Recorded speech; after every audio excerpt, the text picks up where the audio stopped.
Bang Hubert akan memimpin kita dan kita dapat mengikuti di tempat kita masing-masing.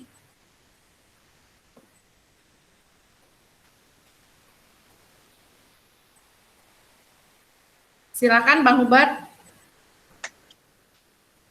Ya, saya akan memimpin lagu pujian kita.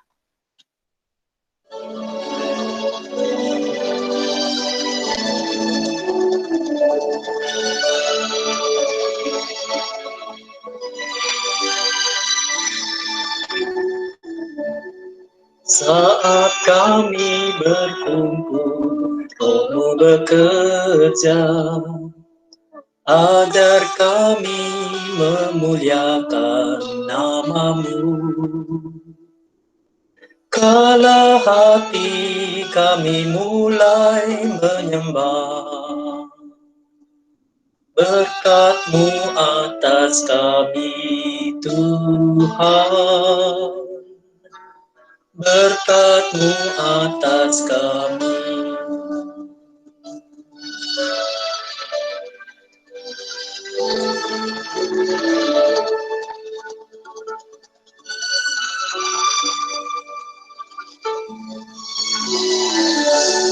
Saat kami berkumpul, kamu bekerja agar kami memuliakan nama-Mu.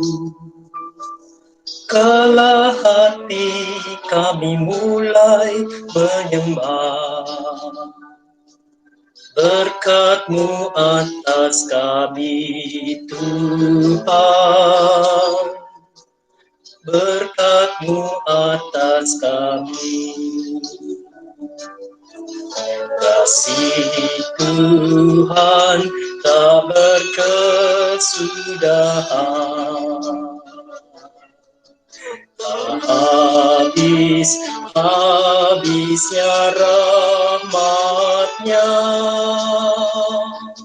selalu baru tiap pagi, baru tiap pagi. Besar setia-Mu Tuhan, besar setia-Mu. Si Tuhan tak berkesudahan, tak habis-habisnya rahmat-Nya, selalu baru tiap pagi, baru tiap pagi. Besar setia-Mu Tuhan, besar setia-Mu.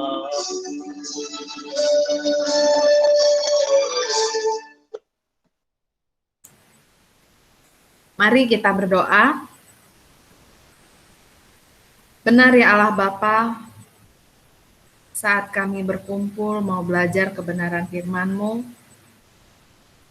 pasti akan Engkau ajari kami kebenaran-Mu.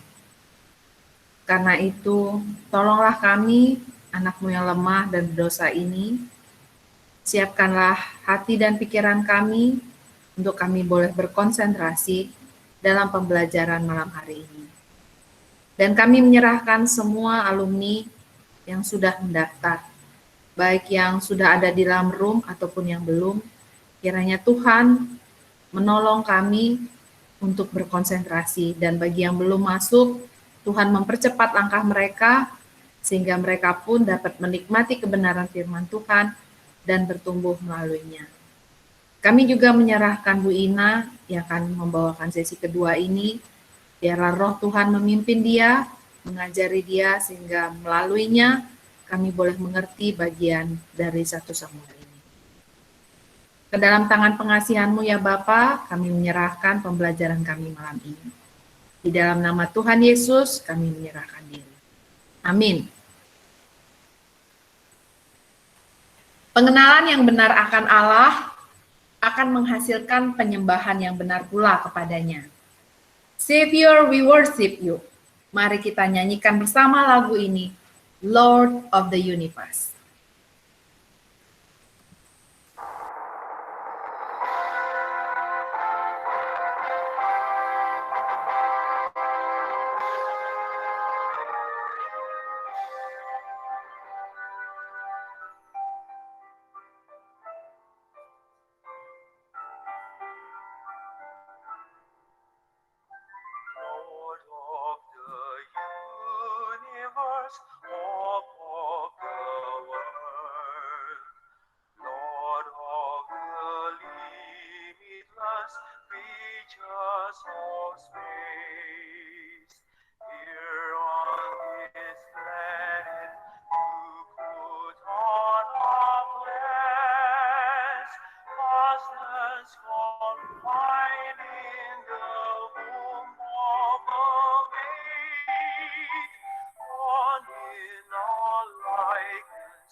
Baiklah, kita akan langsung masuk ke dalam pembahasan. Pada minggu kemarin, kita sudah belajar bahwa ada penghakiman untuk pemimpin yang tidak bertobat.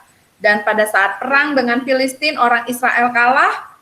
Dan ketidakhadiran Allah adalah karena hidup bangsa Israel yang tidak lagi berkenan kepada Allah.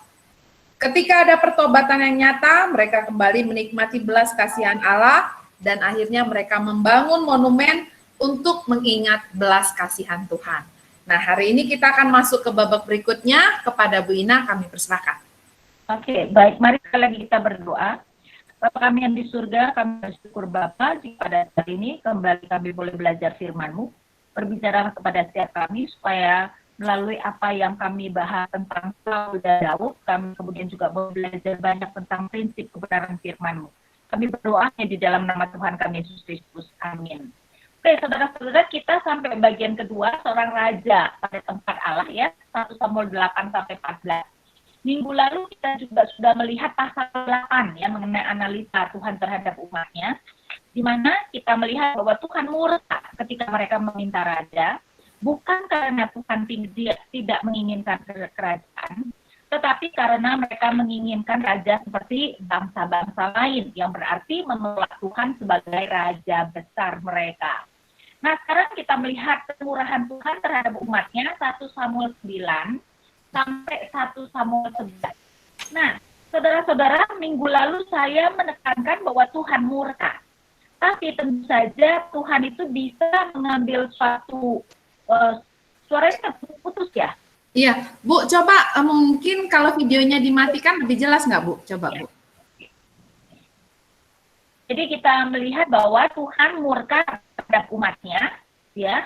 Jadi dalam hal ini kita melihat bukan cuma Tuhan murka, ada juga bagian yang lain, yaitu berbicara tentang Tuhan itu sebenarnya berbelas kasihan. Karena itu saya tunjukkan misalnya 1 Samuel 9 ayat 15 dan 16. Saya bacakan, tetapi Tuhan telah menyatakan kepada Samuel sehari sebelum kedatangan Saul demikian, besok kira-kira waktu ini aku akan menyuruh kepadamu seorang laki-laki dari tangan Benyamin, dari tanah Benyamin. Engkau akan menguliti dia menjadi raja atas umatku Israel, dan ia akan menyelamatkan umatku dari tangan orang Filistin. Sebab aku telah memperhatikan sengsara umatku itu karena teriakannya telah sampai kepadaku. Jadi saudara-saudara, kita harus hati-hati ya. Tuhan itu sering sekali di dalam memutuskan satu perkara bukan hanya satu pertimbangan, tetapi banyak pertimbangan. Sehingga dalam hal ini kita harus melihat Tuhan memberikan Saul dalam murkanya, tetapi juga dalam belas kasihannya. Karena itu dalam murkanya ini yang membuat kita mengerti kenapa Tuhan memilih Saul yang dari suku Benyamin. Tentu saja kita sudah tahu bahwa raja seharusnya dari suku Yehuda. Jadi dengan disengaja tidak memilih dari suku Yehuda, berarti Tuhan sudah merencanakan bahwa kerajaan Saul tidak mungkin akan bertahan. Apalagi kalau kita perhatikan di dalam 1 Samuel 9, ya, Saul kelihatannya tidak mempunyai kualitas untuk menjadi seorang pemimpin yang baik. Di dalam 1 Samuel 9 kita diceritakan bahwa ayahnya kehilangan beberapa ekor keledai, jadi Saul bersama dengan bujangnya pergi mencari. Tetapi di tengah-tengah sebelum mendapatkannya, Saul sudah kemudian putus asa dan mau pulang. Bujangnya yang kemudian memberikan saran, kita sudah dekat dengan seorang pelihat yaitu Samuel, kenapa kita tidak bertanya kepada Samuel?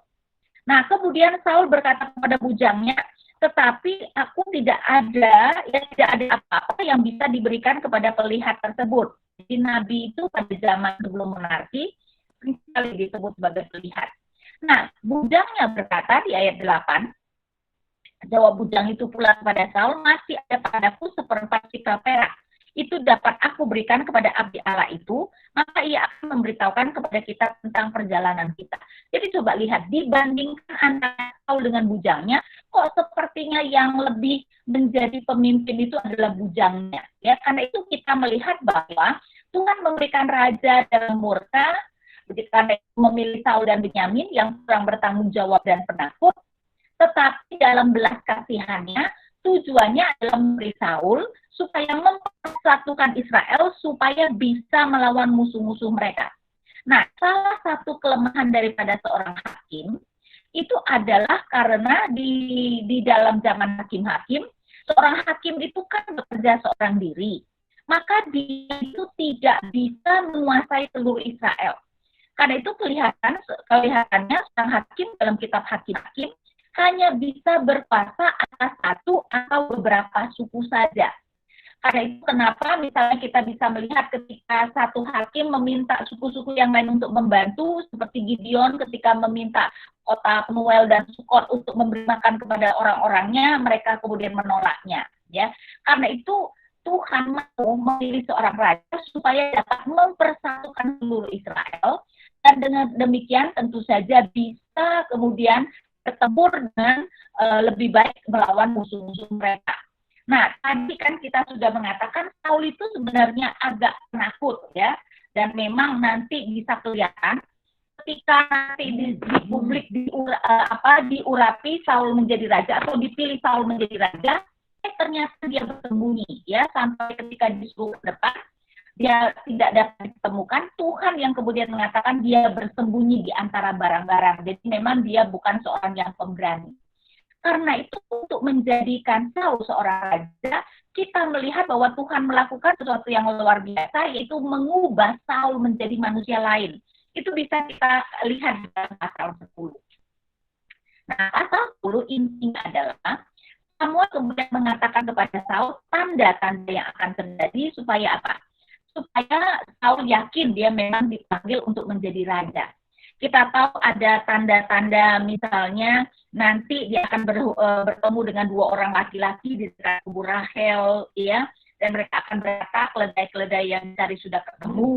Kemudian berjalan lagi, nanti di pohon karbantin Tabor, Saul akan berjumpa dengan 3 orang laki-laki yang menghadap Allah di Betel, dan nanti ada yang memberikan dia 2 ketul roti. Tetapi yang paling penting adalah kalau saya bacakan pasal 10 dari ayat 5.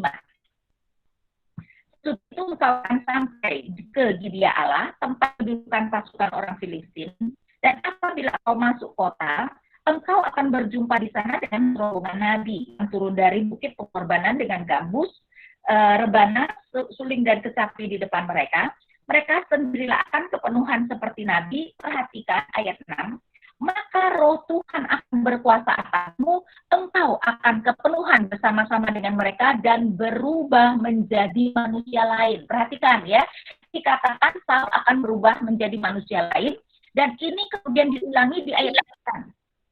Sedang ia berpaling untuk pergi meninggalkan Samuel, maka Allah mengubah hatinya menjadi lain ya. Jadi Allah mengubah hatinya menjadi lain. Nah, ini kemudian benar-benar terwujud bagaimana Saul itu menjadi orang yang berbeda di dalam 1 Samuel 11. Karena itu sekarang kita akan membaca pasal 11, raja yang dipakai untuk mempersatukan umat. Nah, ini Bu Ina, maaf. Ibu Ina pakai mic atau enggak ya, Bu? Saya pakai HP, jadi sudah enggak usah pakai mic. Oh, pakai HP ya. Oke. Kenapa? Suaranya kecil. Kecil, Bu, terus dia agak gimana ya? Agak putus-putus dikit. Atau saya, tapi ini kok wifi-nya kelihatannya bagus tuh ininya. Atau mau saya ganti dengan itu enggak? Metro data, tapi berarti saya harus keluar dulu. Oh, boleh Bu, mungkin ya. Ya? Kita tunggu nggak, Mas? Kita tunggu Bu, nggak apa-apa, karena ya bagi yang lain juga agak kesulitan dengar. Iya, oke, saya matikan dulu. Iya, Bu. Teman-teman kita tunggu bentar ya, Bu Ina ganti koneksinya dulu. Kalau makalah sebenarnya kan kemarin udah dikirim ya, itu sama makalahnya karena itu untuk 3 pertemuan.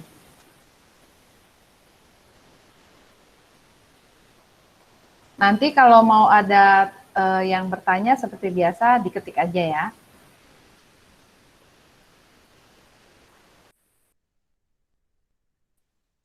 Oke, sekarang udah masuk ya?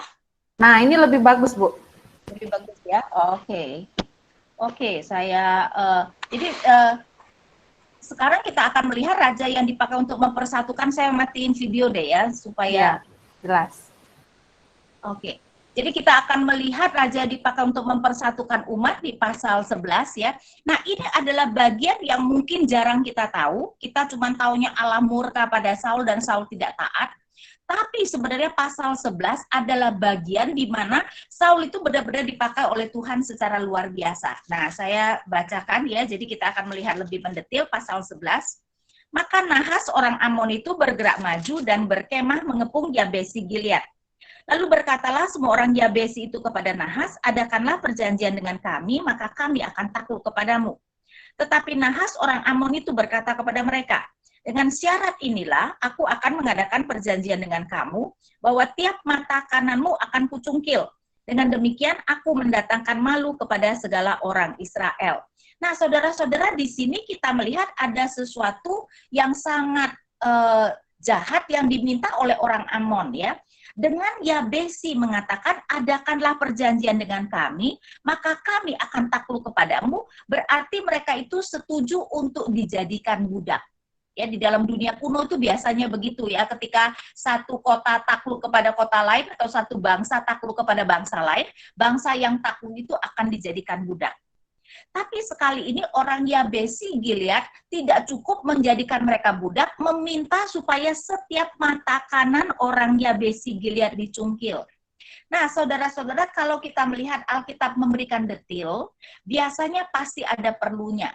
Kenapa tidak dikatakan salah satu mata dicungkil, tetapi setiap mata kanan orang Yabesi Gilead harus dicungkil?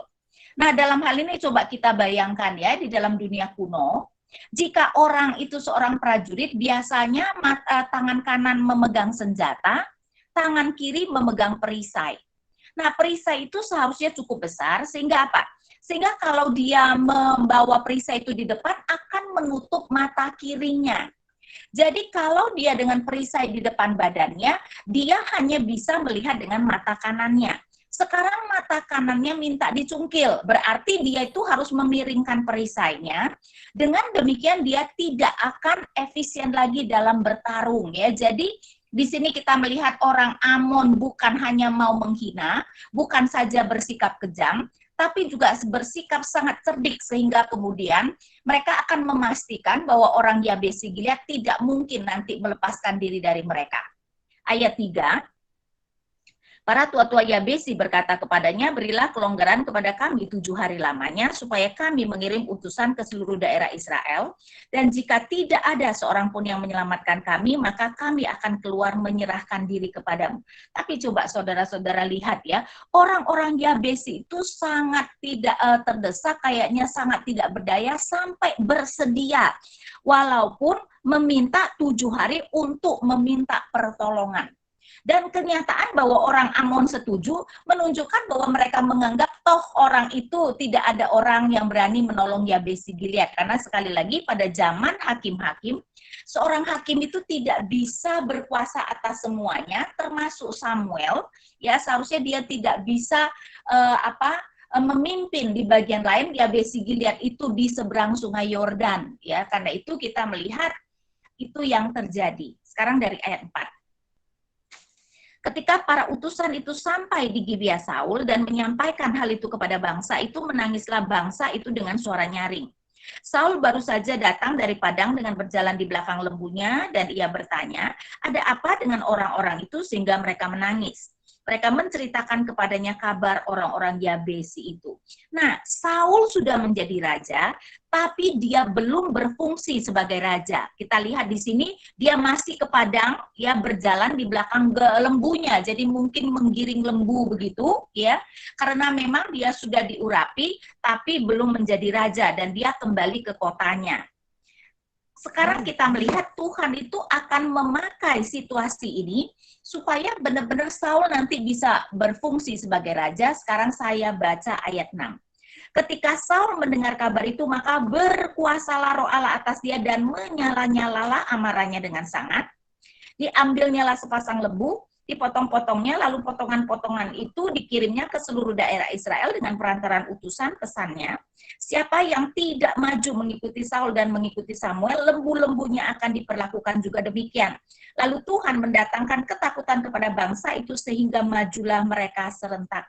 Lihat nggak, Saul yang penakut, marah karena roh Allah datang berkuasa atas dia, berarti marah yang benar, dan berani mengancam, dan akhirnya mengumpulkan seluruh Israel untuk bersama-sama berperang. Ingat ya, tadi saya mengatakan zaman hakim salah satu kelemahannya selain banyak hal yang lain adalah seorang hakim tidak bisa memimpin dan menyatukan seluruh Israel.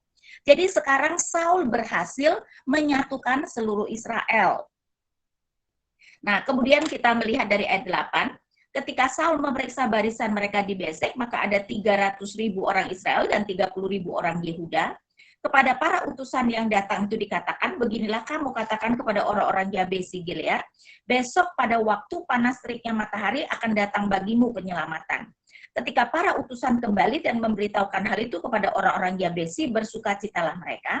Lalu orang-orang Yabesi itu berkata kepada Nahas, besok kami akan keluar menyerahkan diri kepadamu, maka bolehlah kamu lakukan terhadap kami apapun yang kamu anggap baik. Nah, saudara-saudara, di sini kita melihat juga orang-orang Yabesi berlaku cerdik dan menipu orang Amon, berkata besok mereka akan menyerahkan diri, padahal tahu tentu saja besok Saul akan menyerang, ya. Karena itu kita melihat 11, keesokan harinya Saul membagi rakyat itu menjadi 3 pasukan. Mereka itu masuk ke tengah-tengah perkemahan musuh pada waktu kawal pagi dan memukul kala orang-orang Amon sebelum hari panas. Dan terserak-seraklah orang-orang yang lolos itu sehingga di antara mereka tidak ada tinggal 2 orang bersama-sama.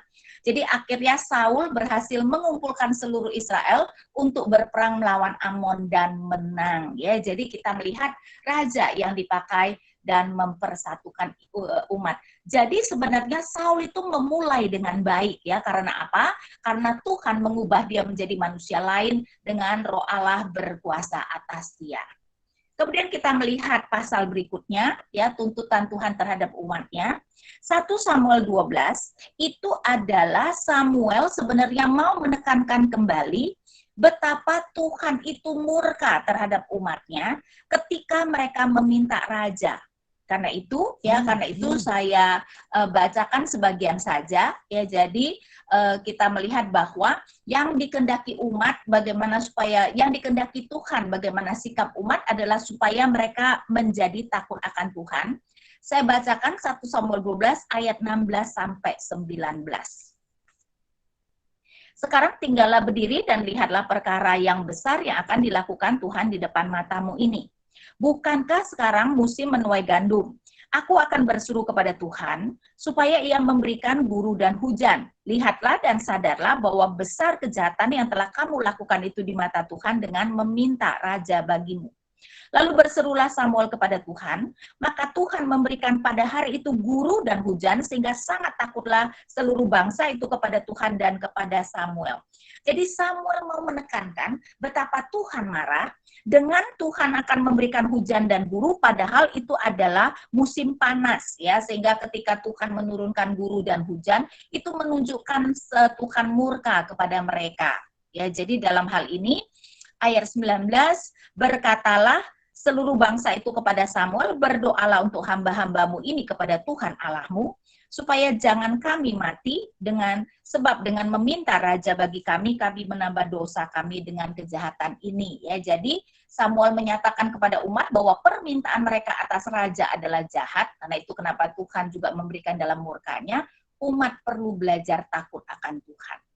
Kemudian Allah terhadap umat merupakan anugerah, karena itu ayat 20. Dan berkatalah Samuel kepada bangsa itu, jangan takut, memang kamu telah melakukan segala kejahatan itu, tetapi janganlah berhenti mengikuti Tuhan, melainkan beribadalah kepada Tuhan dengan segenap hatimu. Janganlah menyimpang untuk mengejar dewa kesia-siaan yang tidak berguna dan tidak dapat menolong, karena semuanya itu adalah kesia-siaan belaka.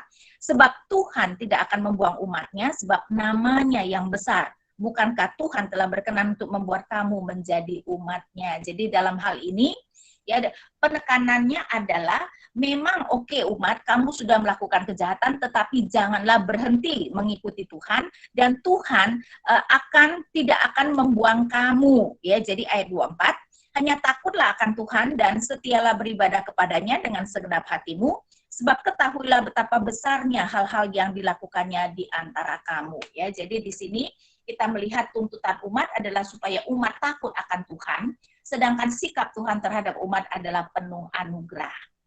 Nah, kemudian kita melihat pasal 13 dan 14, kuasa Tuhan bagi umatnya. Nah, sayangnya Saul itu cuma satu pasal saja dia bertindak dengan benar. Berikutnya kisah-kisah tentang Saul itu selalu negatif. Karena itu pertama-tama kita melihat pasal 13, Tuhan menolak kerajaan Saul. Nah, konteksnya adalah dalam hal ini ya, kita melihat bahwa Yonatan memukul kalah orang Filistin. Nah, saya akan baca ayat 3 dan 4. Nah, ini adalah dua ayat yang sederhana, tetapi bisa menunjukkan kepada kita karakter Yonatan dan Saul yang sangat berbeda. Ayat 3, Yonatan memukul kalah pasukan pendudukan orang Filistin yang ada di Geba, dan hal itu terdengar oleh orang Filistin. Karena itu Saul menyuruh meniup sangkakala di seluruh negeri, sebab pikirnya biarlah orang Ibrani mendengarnya. Yonatan yang berperang, Saul yang menggembar-gemborkannya. Ayat 4, demikianlah seluruh orang Israel mendengar kabar bahwa Saul telah memukul kalah pasukan pendudukan orang Filistin, dan dengan demikian orang Israel dibenci oleh orang Filistin. Kemudian dikerahkanlah rakyat itu untuk mengikuti Saul ke Gilgal. Ya, nah apa yang terjadi adalah orang Filistin kemudian menjadi marah. Karena itu kalau kita melihat ayat 5 dan selanjutnya, Filistin kemudian mengepung ya, atau setidak-tidaknya berkumpul untuk berperang melawan orang Israel. Ayat 5, mereka memakai 3.000 kereta, 6.000 orang pasukan berkuda, dan pasukan berjalan kaki sebanyak pasir di tepi laut. Sedangkan tentara Saul itu cuma 3.000 ya, tentara Saul dan Yonatan total itu cuma 3.000. Nah, dalam hal ini rakyat kemudian menjadi takut dan mereka mulai meninggalkan Saul. Sedangkan Samuel itu berjanji akan datang pada hari ke-7. Hari ke-7 sudah tiba, Saul melihat Samuel belum datang, dan rakyat mulai meninggalkan dia jadi ketakutan, dan dia kemudian mempersembahkan korban kepada Tuhan tanpa menunggu Samuel. Yang terjadi adalah begitu dia selesai mempersembahkan korban, dan memang hari ke-7 itu belum selesai, Samuel datang, dan kemudian kecaman Samuel yang tentu saja mewakili Allah, saya bacakan ayat 13. Kata Samuel kepada Saul, perbuatanmu itu bodoh. Engkau tidak mengikuti perintah Tuhan Allahmu yang diperintahkannya kepadamu. Sebab sedianya Tuhan mengokohkan kerajaanmu atas orang Israel untuk selama-lamanya. Tetapi sekarang kerajaanmu tidak akan tetap, Tuhan telah memilih seorang yang berkenan di hatinya, dan Tuhan telah menunjuk dia menjadi raja atas umatnya, karena engkau tidak mengikuti apa yang diperintahkan Tuhan kepadamu. Ya, jadi kita melihat harga dari kesalahan Saul, ia akan kehilangan kerajaannya. Di dalam pasal 13, yang Tuhan tolak adalah kerajaan Saul. Nanti di pasal 15, yang Tuhan tolak adalah Saul sebagai raja itu sendiri. Dan di sini kita melihat ada ayat yang penting, yaitu di ayat 14, dikatakan bahwa Tuhan telah memilih seorang yang berkenan di hatinya, tentu saja itu berbicara tentang Daud, ya. Harafianya adalah God has chosen a man after his heart. Allah telah memilih seorang yang berkenan dengannya, ya. Jadi kita melihat bahwa gara-gara Saul tidak menunggu Samuel, tapi saudara tidak menunggu Samuel artinya apa? Artinya tidak menantikan petunjuk Tuhan. Dan ini berarti Saul lebih takut kehilangan dukungan rakyat daripada tidak taat kepada Tuhan, atau daripada tidak mendapatkan firman Tuhan. Ya, karena itu kita melihat ini jangan anggap sebagai kesalahan yang kecil. Ini menunjukkan bahwa dia tidak peduli dengan firman Tuhan, dan karena itu dia akan kehilangan kerajaannya.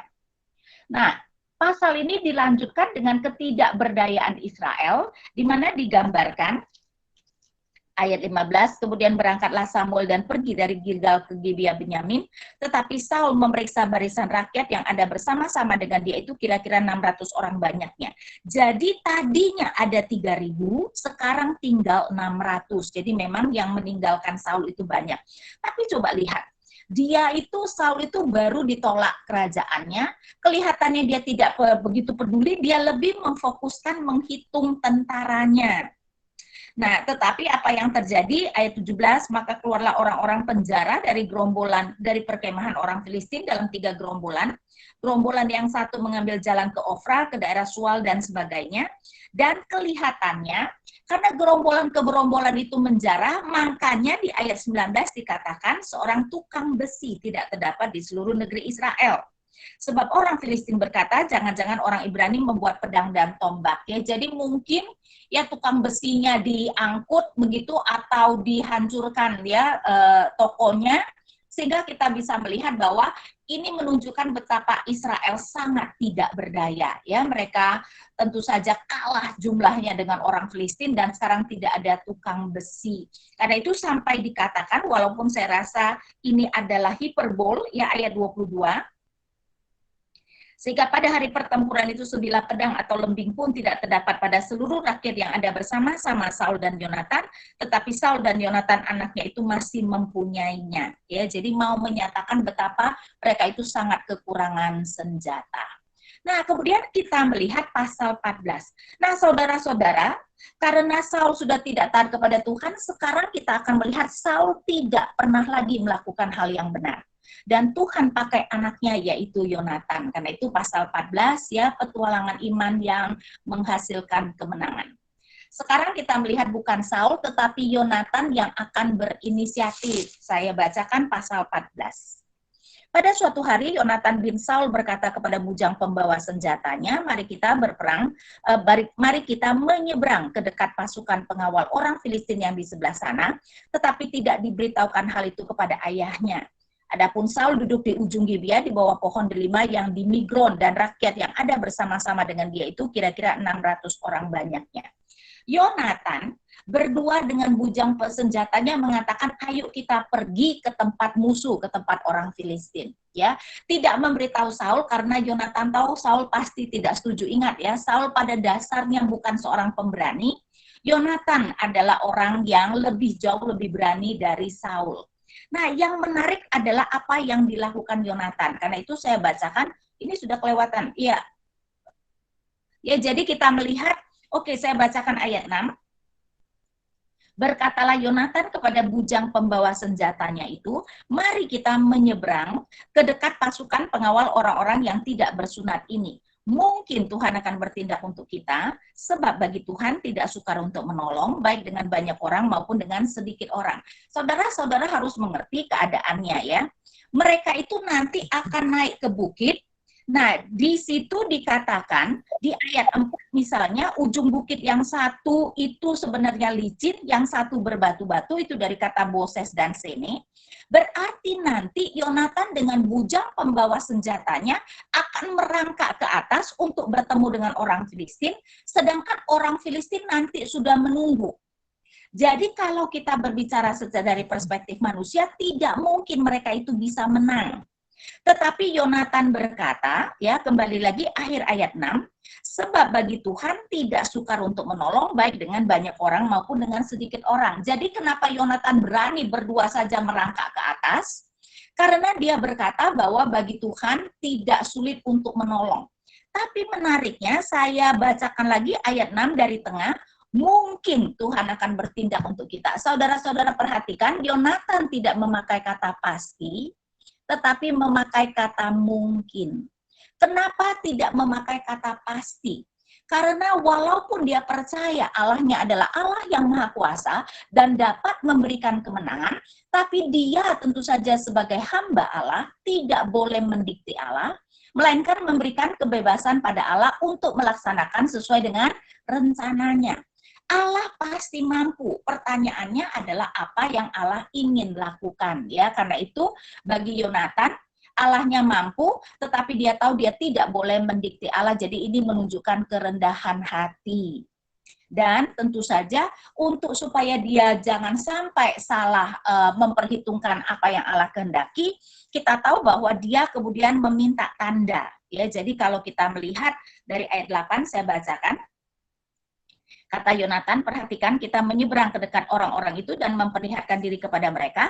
Apabila kata mereka kepada kita begini, berhentilah sampai kami datang kepadamu, maka kita tinggal berdiri di tempat kita dan tidak naik mendapatkan mereka. Tetapi apabila kata mereka begini, naiklah kemari, maka kita akan naik. Sebab kalau demikian Tuhan telah menyerahkan mereka ke dalam tangan kita. Perhatikan perbedaan tanda yang diminta Yonatan dengan tanda yang diminta hakim Gideon misalnya. Tanda Gideon itu ada nuansa mukjizatnya. Sedangkan tanda yang diminta Yonatan itu sangat normal, dan salah satunya pasti terjadi ya ketika mereka merangkak dan musuh melihat, pasti musuh akan mengejek. Nah, musuh pasti menyuruh mereka berhenti, jangan naik, atau menyuruh mereka naik, dan Yonatan akan melihat sebagai tanda dari Tuhan. Dan betul, ketika mereka merangkak naik, musuh kemudian berkata seperti itu. Ya, jadi kita melihat ayat 12, orang-orang dari pasukan pengawal itu berseru kepada Yonatan dan pembawa senjatanya, katanya, naiklah kemari, maka kami akan menghajar kamu. Lalu kata Yonatan kepada pembawa senjatanya, naiklah mengikuti aku, sebab Tuhan telah menyerahkan mereka ke dalam tangan orang Israel. Dan betul, iman Yonatan berhasil menghasilkan kemenangan yang menggemparkan. Memang dikatakan dia pertama-tama cuma 20 orang yang mati. Tetapi itu adalah sesuatu yang tidak mungkin dan menggemparkan. Ayat 15. Lalu timbullah kegentaran yang di perkemahan, di padang dan di antara seluruh rakyat. Juga pasukan pengawal dan penjara-penjara itu gentar dan bumi gemetar, sehingga menjadi kegentaran dari Allah. Dan itu yang kemudian mengakibatkan mereka itu saling membunuh, ya.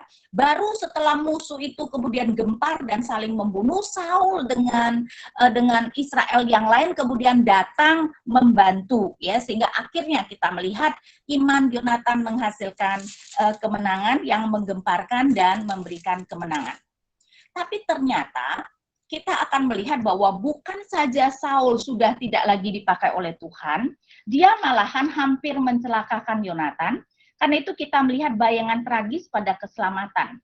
Di mana ya kalau ayat 23 dikatakan, demikianlah Tuhan menyelamatkan orang Israel pada hari itu, pertempuran itu meluas sampai lewat di Bet Awen.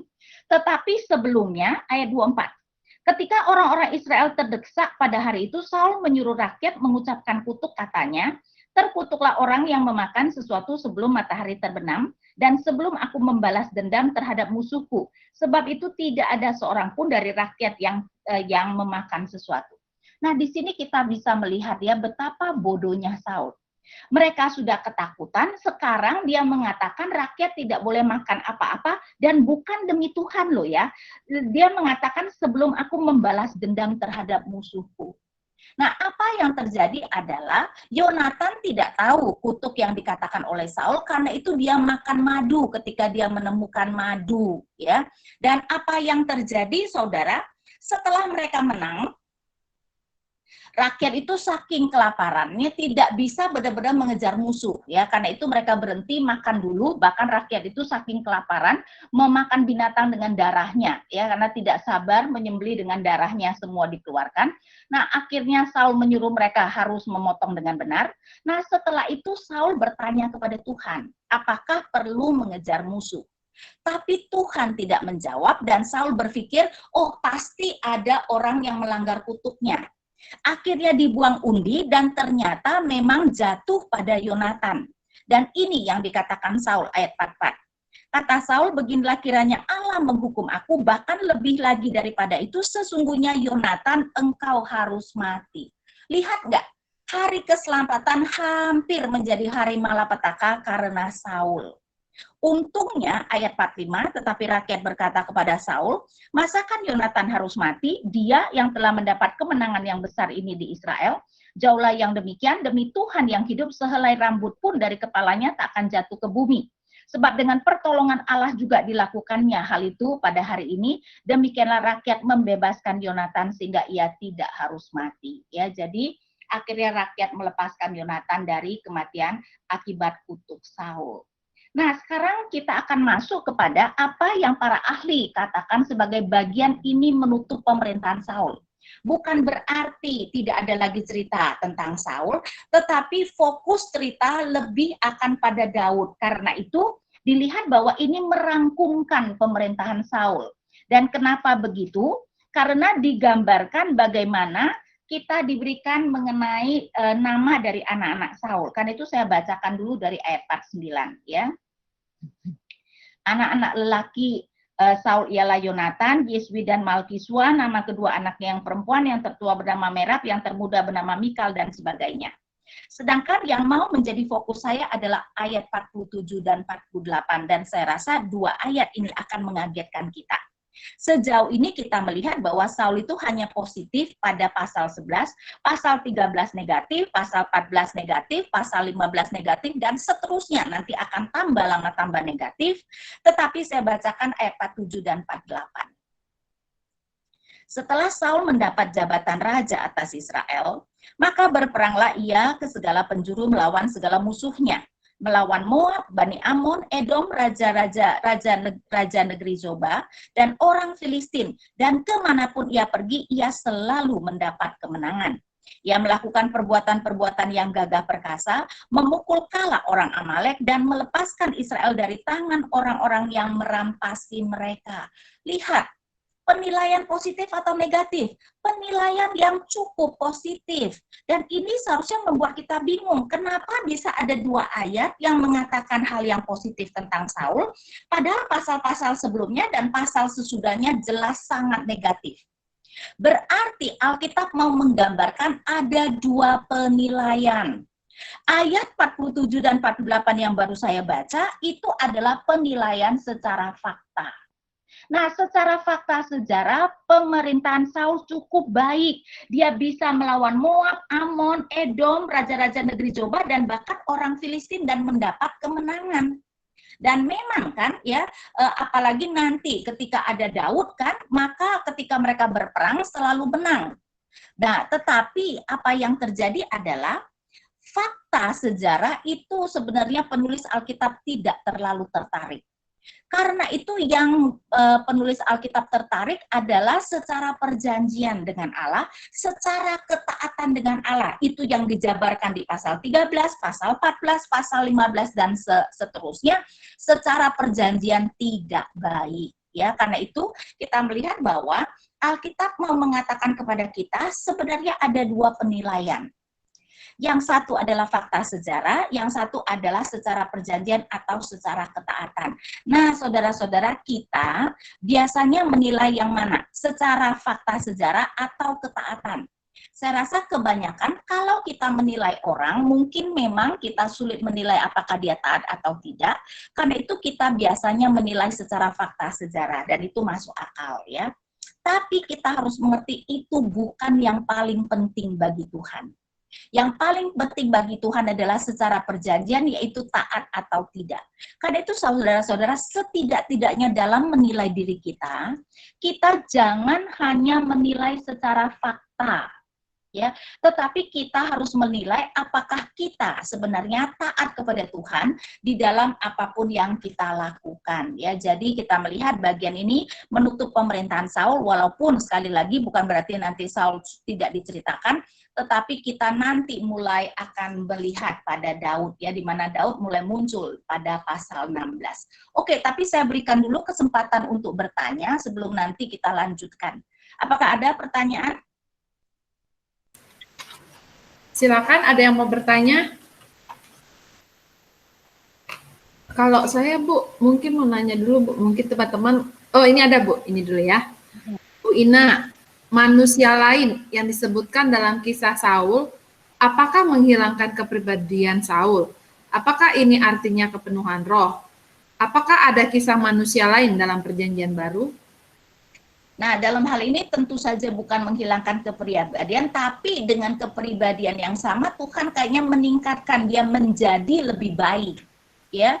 Jadi dia menjadi lebih baik. Jadi kalau dalam hal ini kita melihat misalnya kalau seseorang kepenuhan roh, itu dari misalnya temperamen seperti apa, tentu saja masih ada ciri-ciri khas temperamennya, tetapi dia akan menjadi lebih baik, ya. Jadi dalam hal itu saya rasa tidak menghilangkan kepribadiannya, tetapi dia kemudian bisa mengatasi misalnya beberapa kelemahannya dan menjadi lebih baik. Karena itu saya tekankan bahwa dan kelihatannya yang mau ditekankan adalah dia yang tadinya penakut bisa kemudian menjadi pemberani. Tetapi kelihatannya ketika Tuhan tidak mau memakai dia lagi, akhirnya ya dia kembali menjadi penakut. Oke, Bu. Berikutnya, waktu Saul menang, apakah imannya sedang baik? Dalam hal itu kita tidak diberitahukan soal imannya, lebih ke arah kalau saya bilang Tuhan memakai dia. Ya, jadi kita tidak tahu mengenai imannya, tapi yang digambarkan adalah Tuhan yang kemudian menjadikan dia manusia lain. Nah, yang di kelihatannya yang kemudian menjadi Tuhan murka adalah soal ketidaktaatannya. Oke, apakah masih ada pertanyaan? Bu, apakah Tuhan memang coba-coba saja untuk mengangkat Saul jadi raja? Karena kan Tuhan tahu bahwa harusnya dari keturunan Yehuda dan dia bukan. Apakah Tuhan mengangkat Saul itu untuk memastikan kepada orang Israel bahwa ini loh, kalian minta ini nggak layak? Atau sebenarnya dia berharap Saul sendiri berubah? Karena kok kayaknya drastis amat, Bu. Baru sekali dipuji tiba-tiba langsung dibuang gitu, Bu. Dalam hal ini tentu saja Tuhan tahu bahwa dia tidak akan memakai Saul. Tuhan memilih Daud kok. Jadi Saul itu hanya untuk sementara. Kenapa Tuhan tidak memberikan yang terbaik? Karena kan Tuhan memberikan dalam murkanya. Karena itu kenapa kita bisa melihat Tuhan tidak akan memberikan yang terbaik. Karena Tuhan sedang murka kok, walaupun jangan salah ada belas kasihannya. Ya, karena itu kenapa hati-hati di dalam kita ngotot minta sesuatu kepada Tuhan, Tuhan bisa memberikan. Tapi Tuhan bisa memberikan murka dalam murkanya dan kemudian kita yang harus menanggung konsekuensinya. Jadi memang masuk akal Tuhan tidak memberikan yang terbaik. Jadi memang Tuhan memberikan dengan rencana bahwa dia tidak akan memakai Saul selamanya, bahwa keturunan maksud kerajaan Saul akan ditolak tentu saja. Berarti kita juga harus hati-hati dengan keberhasilan yang diberikan Tuhan ya, Bu ya. Apakah itu benar untuk kebaikan atau enggak gitu ya, Bu ya? Apalagi ketika kita melakukan dengan cara yang tidak benar ya. Oke. Bu Ina, kalau untuk meminta tanda-tanda dari Tuhan seperti Yonatan, apakah bisa jadi seperti menguji Tuhan, Bu? Ada juga kan? Enggak. Sebenarnya minta tanda bukan berarti menguji Tuhan, kecuali kita itu sebenarnya tidak percaya. Yonatan itu kan mau memastikan dia melakukan apa yang dikehendaki Tuhan, bukan menguji Tuhan dong. Ya enggak? Kecuali kalau dia sebenarnya tidak mau percaya, jadi sengaja meminta tanda yang berupa mukjizat yang percaya bahwa tanda itu tidak akan terjadi. Kan itu coba kita lihat. Tadi saya menekankan perbedaan Yonatan dengan Gideon di dalam meminta tanda. Gideon itu meminta tanda yang agak sulit, bahkan ada nuansa mukjizatnya. Ya. Karena dia benar-benar tidak yakin apakah Tuhan akan memakai dia atau dia tidak yakin dia mau dipakai Tuhan. Yonatan mau berperang, dia itu sudah mau maju, cuman memastikan jangan sampai dia salah langkah. Kan itu dengan sengaja meminta tanda yang pasti akan terjadi, setidak-tidaknya satu pasti terjadi kan. Orang Filistin pasti akan mengatakan naik atau jangan naik, ya. Jadi Yonatan itu meminta tanda karena dia sebenarnya mau melakukan, cuman khawatir dia salah membaca kehendak Tuhan. Jadi ini bukan mencobai Tuhan. Oke, kenapa orang-orang dulu suka meminta tanda sebelum mengambil keputusan, sedang zaman sekarang tidak lagi? Dalam hal itu sebenarnya tidak ada salah meminta tanda ketika kita itu tidak yakin Tuhan mau kita lakukan apa. Dan saya rasa sebenarnya zaman sekarang masih banyak orang meminta tanda ya. Misalnya orang-orang yang merasa dipanggil Tuhan ketika dia ragu, sering sekali meminta tanda kepada Tuhan. Jadi saya rasa zaman sekarang masih banyak orang meminta tanda. Cuma kan kita kan tidak diceritakan ketika seseorang meminta tanda. Ya. Oke Bu, ada lagi. Mengapa Israel minta didoakan dengan menyebut Allahmu, bukan Allah saja atau Allah kita? Di 1 Samuel 12 ayat 19 itu Bu. Mungkin karena menganggap Samuel itu lebih dekat pada Tuhan kali ya. Jadi dalam hal itu memang kadang-kadang ada nuansa negatifnya, tetapi tidak selalu itu adalah nuansa negatif ya. Jadi kelihatannya mungkin melihat bahwa Samuel lebih dekat pada Tuhan karena itu memakai perkataan Allahmu. Jadi kita itu tidak bisa otomatis mengatakan, wah kalau begitu mereka tidak menyembah Allah, tidak juga, ya. Oke, masih ada? Masih ada, Bu. Apakah Saul sebenarnya seorang yang percaya, beriman atau believer atau unbeliever, Bu? Nah, kita tidak diberitahu, jadi kita tidak tahu, dan memang kebanyakan Alkitab itu tidak pernah memberitahu apakah orang itu sungguh-sungguh beriman atau tidak. Kecuali tertentu seperti anak-anak Imam Eli, dikatakan orang-orang dursila yang tidak mengenal Tuhan sehingga kita bisa yakin bahwa mereka tidak beriman. Tapi Alkitab jarang sekali memberitahu kita seseorang itu sungguh beriman atau tidak, mungkin karena memang itu bukan urusan kita. Saya menduga Saul ada imannya, ya maksudnya ada nuansa sungguh-sungguh berimannya, karena bagi saya terlalu ironis kelihatannya ya. Tuhan memilih seorang raja pertama bagi Israel, tapi seorang tidak percaya, kan kayaknya terlalu ironis. Tapi memang tidak ada bukti, jadi saya hanya menduga. Dan memang kita tidak diberikan bukti apakah Saul seorang yang sungguh-sungguh beriman atau tidak. Kalau lihat perbuatan-perbuatannya, bisa saja dia tidak sungguh-sungguh beriman ya. Jadi memang sulit dikatakan. Bukti bahwa dia seorang yang sungguh-sungguh beriman memang sulit didapatkan. Oke. Di awal Roh Allah berkuasa atas Saul, kemudian Saul tidak taat kepada Allah. Apakah artinya Roh Allah memang sudah tidak ada pada Saul, Bu? Nah, kita nanti diberitahu di pasal 16, Roh Tuhan meninggalkan dia. Jadi nanti kita baru benar-benar tahu Roh Allah meninggalkan dia itu pasal 16. Jadi sebelumnya ya kita tidak tahu ya, karena tidak dikatakan. Cuman kan kita bisa melihat dalam hal ini, hati-hati ya, Roh Allah yang di sini maksudnya yang memberikan kuasa pelayanan. Ya, Roh Kudus itu kan tentu saja banyak fungsinya. Menurut saya dua fungsi yang terbesar Roh Kudus dalam kehidupan umatnya, pertama adalah melahirbarukan dan menguduskan. Nah itu adalah kalau kita sudah memiliki Roh Kudus yang menguduskan, itu tidak mungkin hilang, karena keselamatan tidak mungkin hilang. Tapi Roh Kudus juga memberi kuasa pelayanan. Nah di dalam PL, kuasa pelayanan itu hanya diberikan kepada segelintir orang. Musa dengan 70 tua-tua, kemudian kita juga melihat misalnya hakim-hakim tertentu ya.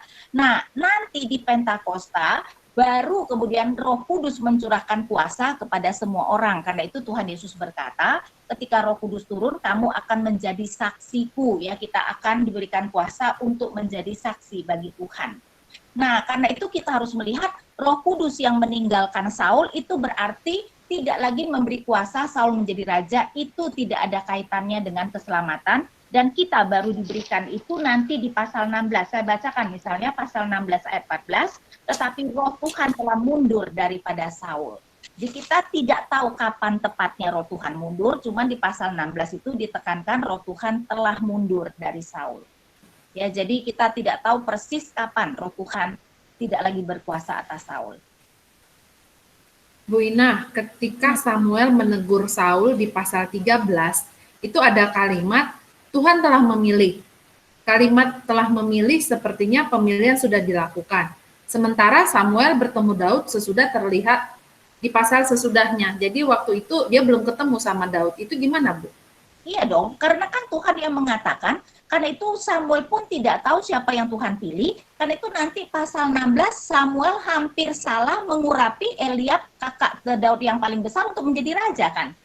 Karena memang Tuhan kan sudah memilih, tapi Samuel belum tahu siapa dirinya. Cuman Tuhan sudah berkata kepada Samuel bahwa Tuhan telah memilih seorang yang sesuai dengan hatinya. Kan tidak kontradiktif dong. Berarti itu sudah bisa diartikan bahwa si Saul tahu kalau dia sudah ditolak Tuhan gitu ya, Bu? Nah, pasal 13 dia baru ditolak kerajaannya. Pasal 15 nanti Tuhan dengan jelas mengatakan menolak Saul sebagai raja. Karena itu sesudah pasal 15 baru Saul apalagi melihat Daud selalu berhasil, baru kemudian mengira bahwa Daud adalah orang yang dipilih Tuhan untuk menggantikan dia. Bu, mau nanya nih. Iya. Kalau yang tadi kan Jonathan memperkasai, membantu Saul. Apakah dia mau ini ada konspirasi politik, mau menguasai kerajaan itu? Kenapa punya inisiatif begitu? Enggak, Yonatan cuma merasa mungkin mereka adalah tentara Tuhan, kok takut dengan musuh. Dan itu percaya bahwa Allah akan memberikan kemenangan. Kenapa tidak memberitahu Saul? Karena tahu Saul pasti tidak setuju. Yonatan memang adalah putra mahkota kok, dia tidak perlu merebut kekuasaan dari Saul. Ya, kalau kita lihat di kisah raja kayak Absalom mau menguasai Daud, ya, mungkin seperti itu, mungkin ya, nggak ada hubungannya. Dalam hal itu kan Absalom tidak pernah menjadi putra mahkota. Tetapi juga kalau kita melihat selanjutnya, Yonatan digambarkan karakter yang sangat luar biasa yang tidak pernah memikirkan keuntungan sendiri. Jadi jelas tidak, dia bukan mau merebut popularitas atau apa. Kalau saya bilang dia lebih melihat bahwa memalukan bahwa mereka sebagai umat Tuhan kok tidak berani melawan musuh. Seperti tadi kan ada mengutuki Raja Saul. Barang siapa yang makan hari ini, Saul yang mengutuk, Saul yang memberi kutukan. Iya, kan Yonatan sudah melakukan perang tadi itu. Kan Yonatan tidak tahu ketika Saul memberi kutukan itu. Apakah Saul tahu nggak? Emang betul diam-diam. Maksudnya kan. Saul tahu apa? Iya, bahwa anaknya pergi berperang dengan cara Saul, diam-diam. Saul baru tanpa tahu. Permisi, maksudnya gitu, tanpa permisi kan ya. Kayaknya ketika Saul memberikan kutukan itu dia tidak tahu. Saul itu baru tahu setelah ada kegemparan dan kemudian bertanya, emangnya di antara mereka siapa yang tidak ada? Baru ketahuan tidak ada Yonatan. Ya, jadi Saul itu baru tahu setelah Yonatan itu mengalahkan beberapa atau membunuh orang-orang Filistin. Saya tunjukkan deh ya. Dia ayat 17, pasal 14 dari ayat 17, berkatalah Saul kepada tentara yang bersama-sama dengan dia itu, periksalah barisan dan lihatlah siapa yang pergi daripada kita. Mereka memeriksa barisan dan ternyata Yonatan dan pembawa senjatanya tidak ada. Jadi itu adalah setelah kegemparan terjadi, baru Saul berpikir, wah pasti ada orang Israel yang ke sana, karena itu lihat siapa yang tidak ada. Iya. Bu, ada lanjutan lagi. Dalam memutuskan pilihan-pilihan, ada kehendak bebas. Patokannya apa? Bisakah ketaatan terhadap firman secara umum bisa jadi pilihan kita benar? Nah, dalam hal ini ya kita harus melihat bahwa pertama-tama kita sebagai orang Kristen bukan hanya memilih apa yang boleh kita lakukan ya. Jadi orang kan sering tanya, oh boleh nggak? Boleh belum tentu baik, betul nggak? Ya.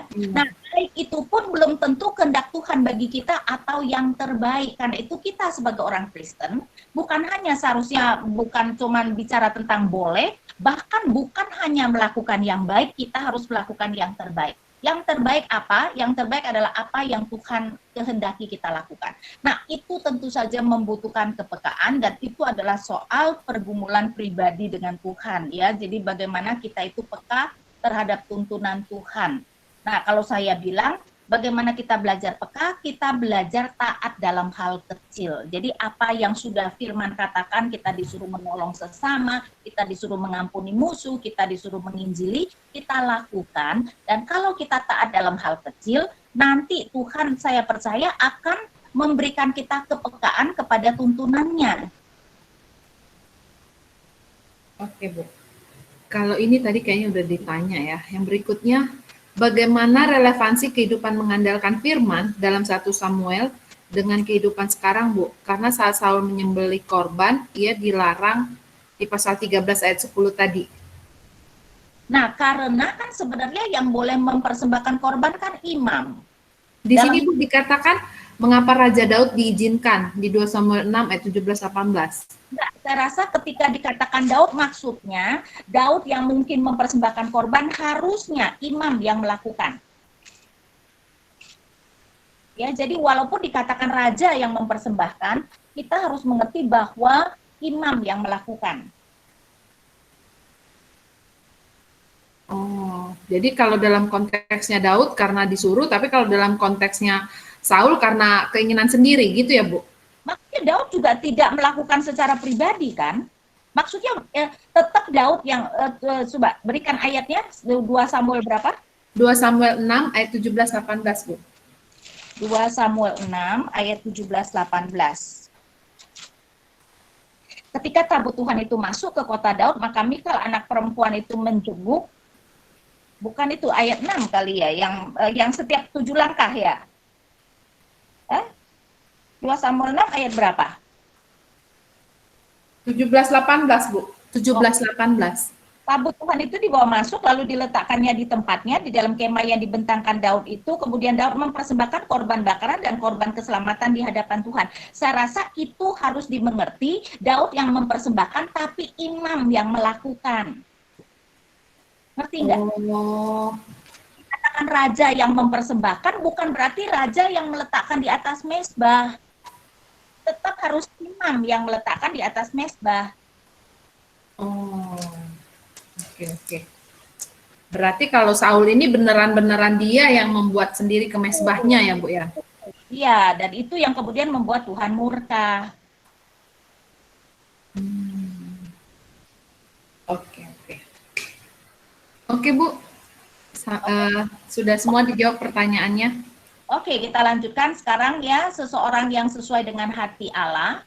Nah, karena itu ungkapan ini diambil dari pasal 13 ayat 14 tadi, ya, di mana dikatakan, Tuhan di dalam menolak kerajaan Saul berkata, tetapi sekarang kerajaanmu tidak akan tetap. Tuhan telah memilih seorang yang berkenan di hatinya, dan Tuhan telah menunjuk dia menjadi raja atas umatnya, ya. A man after God's heart, ya.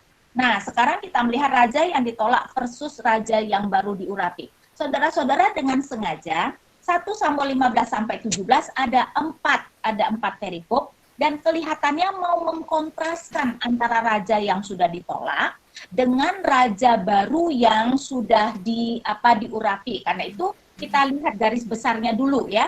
1 Samuel 15 adalah Saul sebagai raja ditolak. Sedangkan 1 Samuel 16 ayat 1-13 adalah Daud diurapi sebagai raja. Jadi Saul sudah ditolak, Daud sudah diurapi sebagai raja. Nah, kemudian 1 Samuel 16 ayat 14-23 di mana LAI memberikan perikop mengenai Daud di istana Saul, itu kan berbicara tentang Saul diganggu roh jahat dari Tuhan. Ya, jadi menunjukkan kemerosotan Saul. Sedangkan 1 Samuel 17 tentu saja perikop yang sangat terkenal, yaitu Daud dengan Goliat, sehingga kita melihat kalau raja yang sudah ditolak itu semakin merosot, sekarang raja baru itu mulai bangkit. Karena itu kelihatannya 3 pasal, 4 kisah ini mau mengkontraskan antara raja yang ditolak versus raja baru yang diurapi. Ya. Nah, sekarang kita melihat Saul sebagai raja ditolak, 1 Samuel 15. Saya bacakan beberapa ayat. Berkatalah Samuel kepada Saul, aku telah diutus oleh Tuhan untuk mengurapi engkau menjadi raja atas Israel umatnya, oleh sebab itu dengarkanlah bunyi firman Tuhan.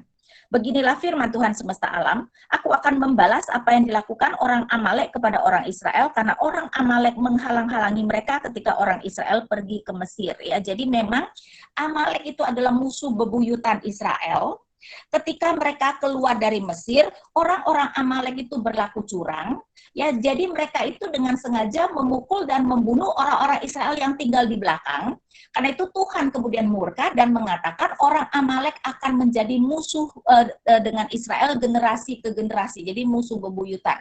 Kalau kita ingat keluar dari Mesir, kemudian ada pertempuran di mana kalau Musa mengangkat tangan mereka menang, kalau tangan Musa turun itu kalah. Nah, itu adalah melawan orang Amalek. Ya, jadi sekarang Tuhan menyuruh Saul menumpas orang Amalek. Jadi ayat 3.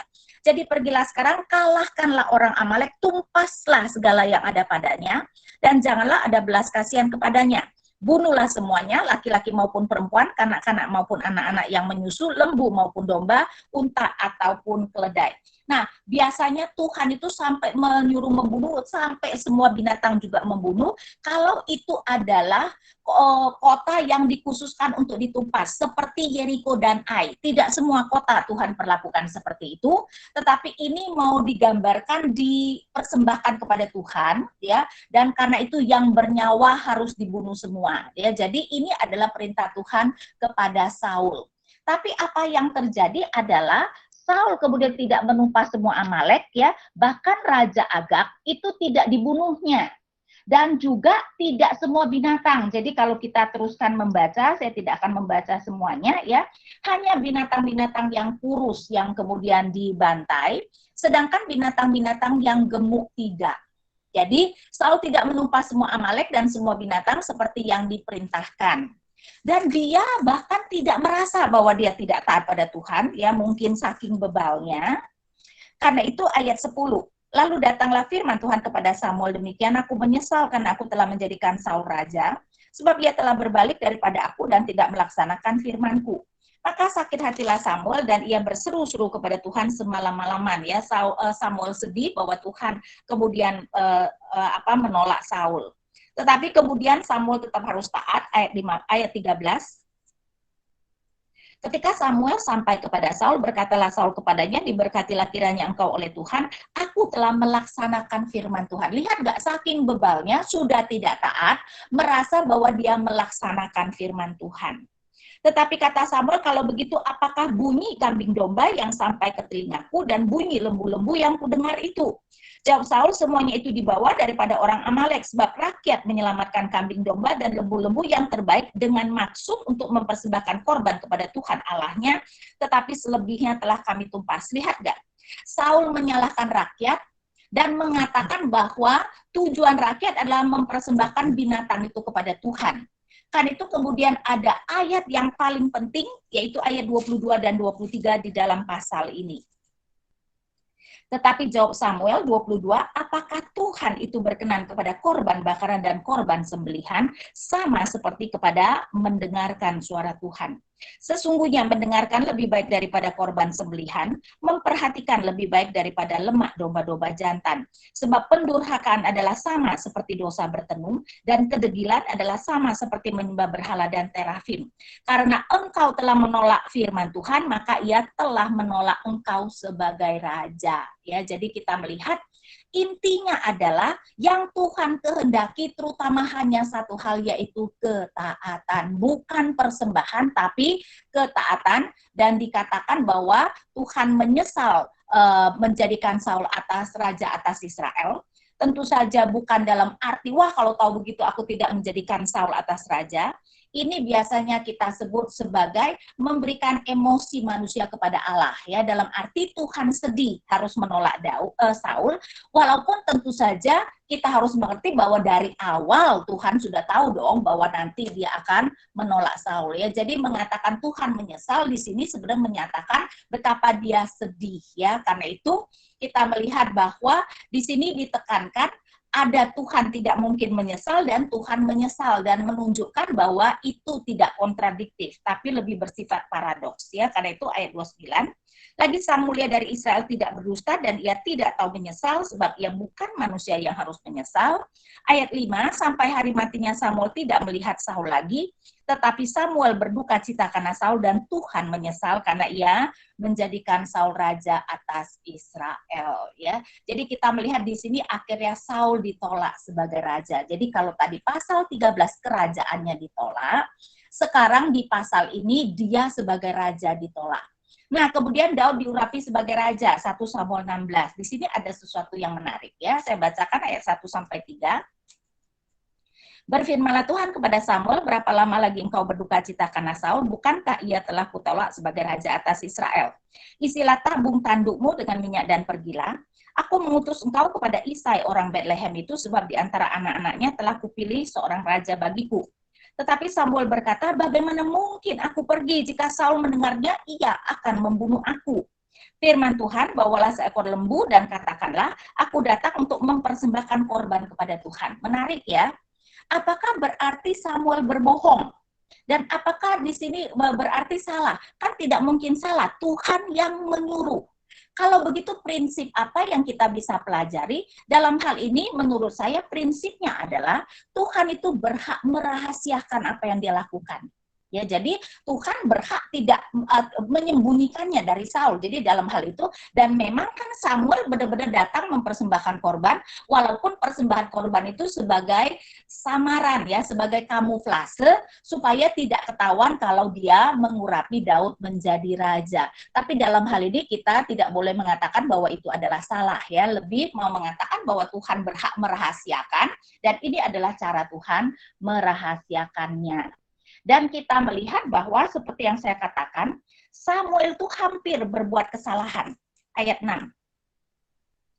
Ketika mereka itu masuk dan Samuel melihat Eliab, lalu pikirnya, sungguh di hadapan Tuhan sekarang berdiri yang diurapinya. Tetapi berfirmanlah Tuhan kepada Samuel, janganlah pandang parasnya atau perawakan yang tinggi, sebab aku telah menolaknya. Bukan yang dilihat manusia, yang dilihat Allah. Manusia melihat apa yang di depan mata, tetapi Tuhan melihat hati. Ya, ingat ya, Tuhan memang memilih Daud kan yang orang yang sesuai dengan hatinya. Tapi di sini kita melihat betapa ya nabi Tuhan yang begitu baik seperti Samuel pun bisa salah menerka atau salah mengerti apa yang Tuhan kehendaki dan hampir melakukan kesalahan besar.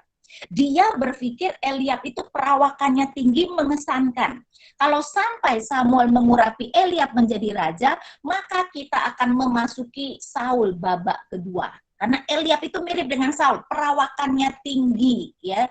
Jadi dalam hal ini akhirnya kita tahu ya disuruh satu-satu anak, tetapi sampai sudah 7 tidak ada. Akhirnya kemudian baru ditanyakan apakah masih ada anak yang lain, dan akhirnya Daud yang ternyata dilupakan atau dianggap sebagai anak bawang sehingga tidak dikumpulkan. Akhirnya kemudian dialah yang dipilih, ya. Jadi saya bacakan ayat 12. Kemudian disuruh nyala menjemput dia, ia kemerah-merahan matanya dan parasnya elok. Lalu Tuhan berfirman, bangkitlah, urapilah dia, sebab inilah dia. Samuel mengambil tabung tanduk yang berisi minyak itu dan mengurapi Daud di tengah-tengah saudara-saudaranya. Sejak hari itu dan seterusnya berkuasalah roh Tuhan atas Daud, lalu berangkatlah Samuel menuju Mara. Nah, saudara lihat gak? Sekarang baru dikatakan roh Tuhan berkuasa atas Daud.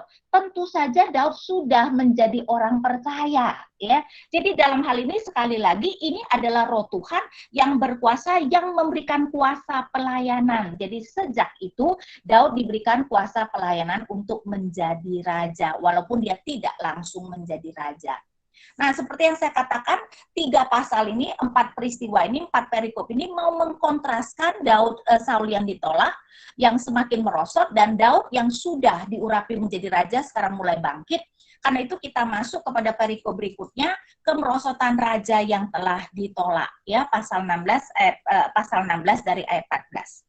Tetapi roh Tuhan telah mundur daripada Saul, tentu saja, karena jabatan atau kuasa menjadi raja sudah diberikan Daud, ya. Jadi nggak mungkin Tuhan memberikan 2 orang, karena itu roh Tuhan mundur dari Saul dan kemudian berkuasa atas Daud.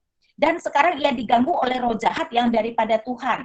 Maksudnya ada roh jahat yang diizinkan Tuhan, ya. Jadi dalam hal ini roh Tuhan telah mundur dari Saul yang telah ditolak sebagai raja, dan ia sekarang diganggu roh jahat yang dari Tuhan, yang diizinkan Tuhan. Nah, ini adalah bahasa yang mau menekankan Allah sebagai first cause dari segala sesuatu, ya, bahwa apapun yang terjadi pasti karena Allah yang menghendakinya. Berarti Allah yang memang menghendaki Saul itu diganggu oleh roh jahat. Jadi mengizinkan roh jahat untuk mengganggu dia. Saya tidak akan bacakan, tapi saudara bisa baca sendiri, di mana atas usulan hamba-hambanya, Saul kemudian meminta Daud untuk datang memainkan kecapi baginya ketika dia diganggu roh jahat. Jadi setiap kali dia diganggu roh jahat, Daud kemudian memainkan kecapinya. Ya, jadi kalau kita lihat, saya bacakan saja ayat 23. Dan setiap kali apabila roh yang daripada Allah itu hinggap pada Saul, maka Daud mengambil kecapi dan memainkannya. Saul merasa lega dan nyaman, dan roh yang jahat itu undur daripadanya. Tapi saudara, lihat gak sesuatu yang ironi? Raja yang sudah ditolak, tidak sadar bahwa yang menolong dia adalah raja yang sudah diurapi Tuhan. Dan Saul yang memilih Daud. Karena itu kalau kita melihat, ya, apa yang terjadi adalah walaupun memang hamba-hambanya yang mengusulkan Daud, saya bacakan misalnya 18. Lalu jawab salah seorang hamba itu, katanya, sesungguhnya aku telah melihat salah seorang anak laki-laki Isai orang Betlehem itu yang pandai main kecapi. Ia seorang pahlawan yang gagah perkasa, seorang prajurit yang pandai bicara, elok perawakannya, dan Tuhan menyertai dia. Kemudian Saul mengirim suruhan kepada Isai dengan pesan, suruhlah kepadaku anakmu Daud yang ada pada kambing domba itu. Artinya Saul yang memilih Daud. Jadi perikop ini sebenarnya mau bukan saja menunjukkan ironi bahwa raja yang lama itu diobati oleh raja yang baru, tetapi di sini mau menekankan Daud tidak hanya dipilih oleh Tuhan, tetapi juga dipilih oleh Saul. Ya, jadi Daud itu double chosen, dipilih secara ganda oleh Allah dan juga dipilih oleh Saul. Nah, kemudian kita masuk kepada perikop yang sangat terkenal, yaitu kebangkitan Raja Baru. Nah, saudara-saudara, sering sekali ketika kita melihat sebuah cerita, ini adalah cerita yang sangat terkenal, mungkin kita pernah menjadi guru sekolah minggu dan mengajarkannya. Sering sekali kita itu hanya melihat pelajaran moralnya. Ya, karena itu cerita tentang Daud dan Goliat sering sekali pelajaran moral yang kita berikan kepada anak-anak, ayo kita belajar seperti Daud, berani mengatasi masalah kita. Nah, mungkin secara aplikasi itu tidak salah, ya. Tetapi kalau kita hanya melihat kisah-kisah Alkitab itu cuman pelajaran moral, itu terlalu dangkal. Dan ingat, sebenarnya peperangan antar dua bangsa di dalam Alkitab selalu adalah peperangan rohani. Itu selalu adalah peperangan antar Allah.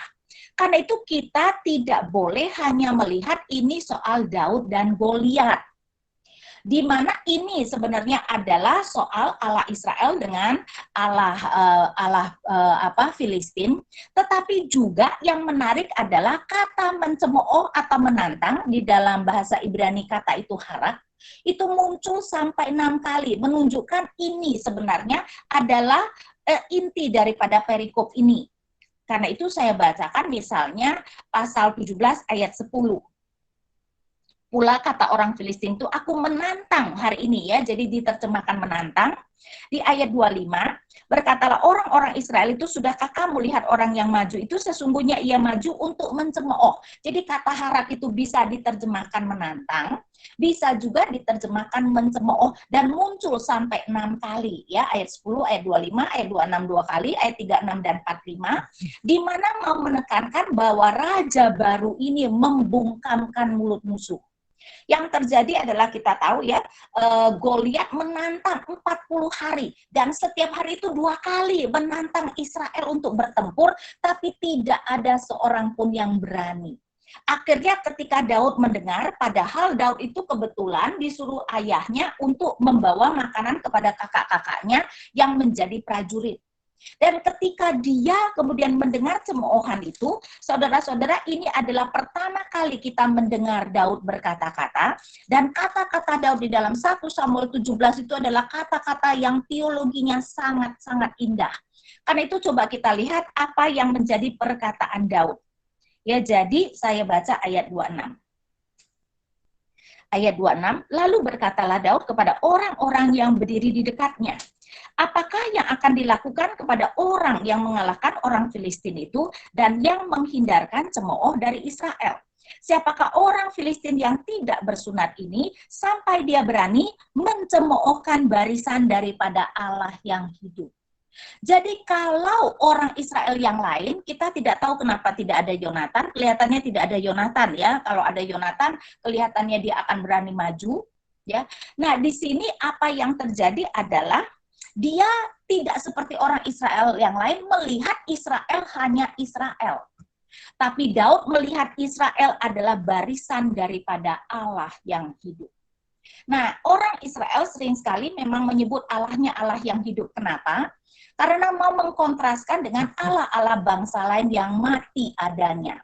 Jadi Daud mengerti bahwa mereka adalah barisan Allah yang hidup, karena itu Daud yakin Allah tidak akan membiarkan namanya dicemooh, dan Allah akan berperang melawan Allah Filistin, dan Allah pasti akan menang. Ya, karena itu kita bisa melihat betapa doktrin Daud membuat dia mengerti dan berani untuk menantang Goliat karena yakin Allahnya yang akan berperang, dan Allahnya tidak akan membiarkan dirinya maupun tentaranya kemudian diejek oleh orang Filistin yang tidak bersunat itu.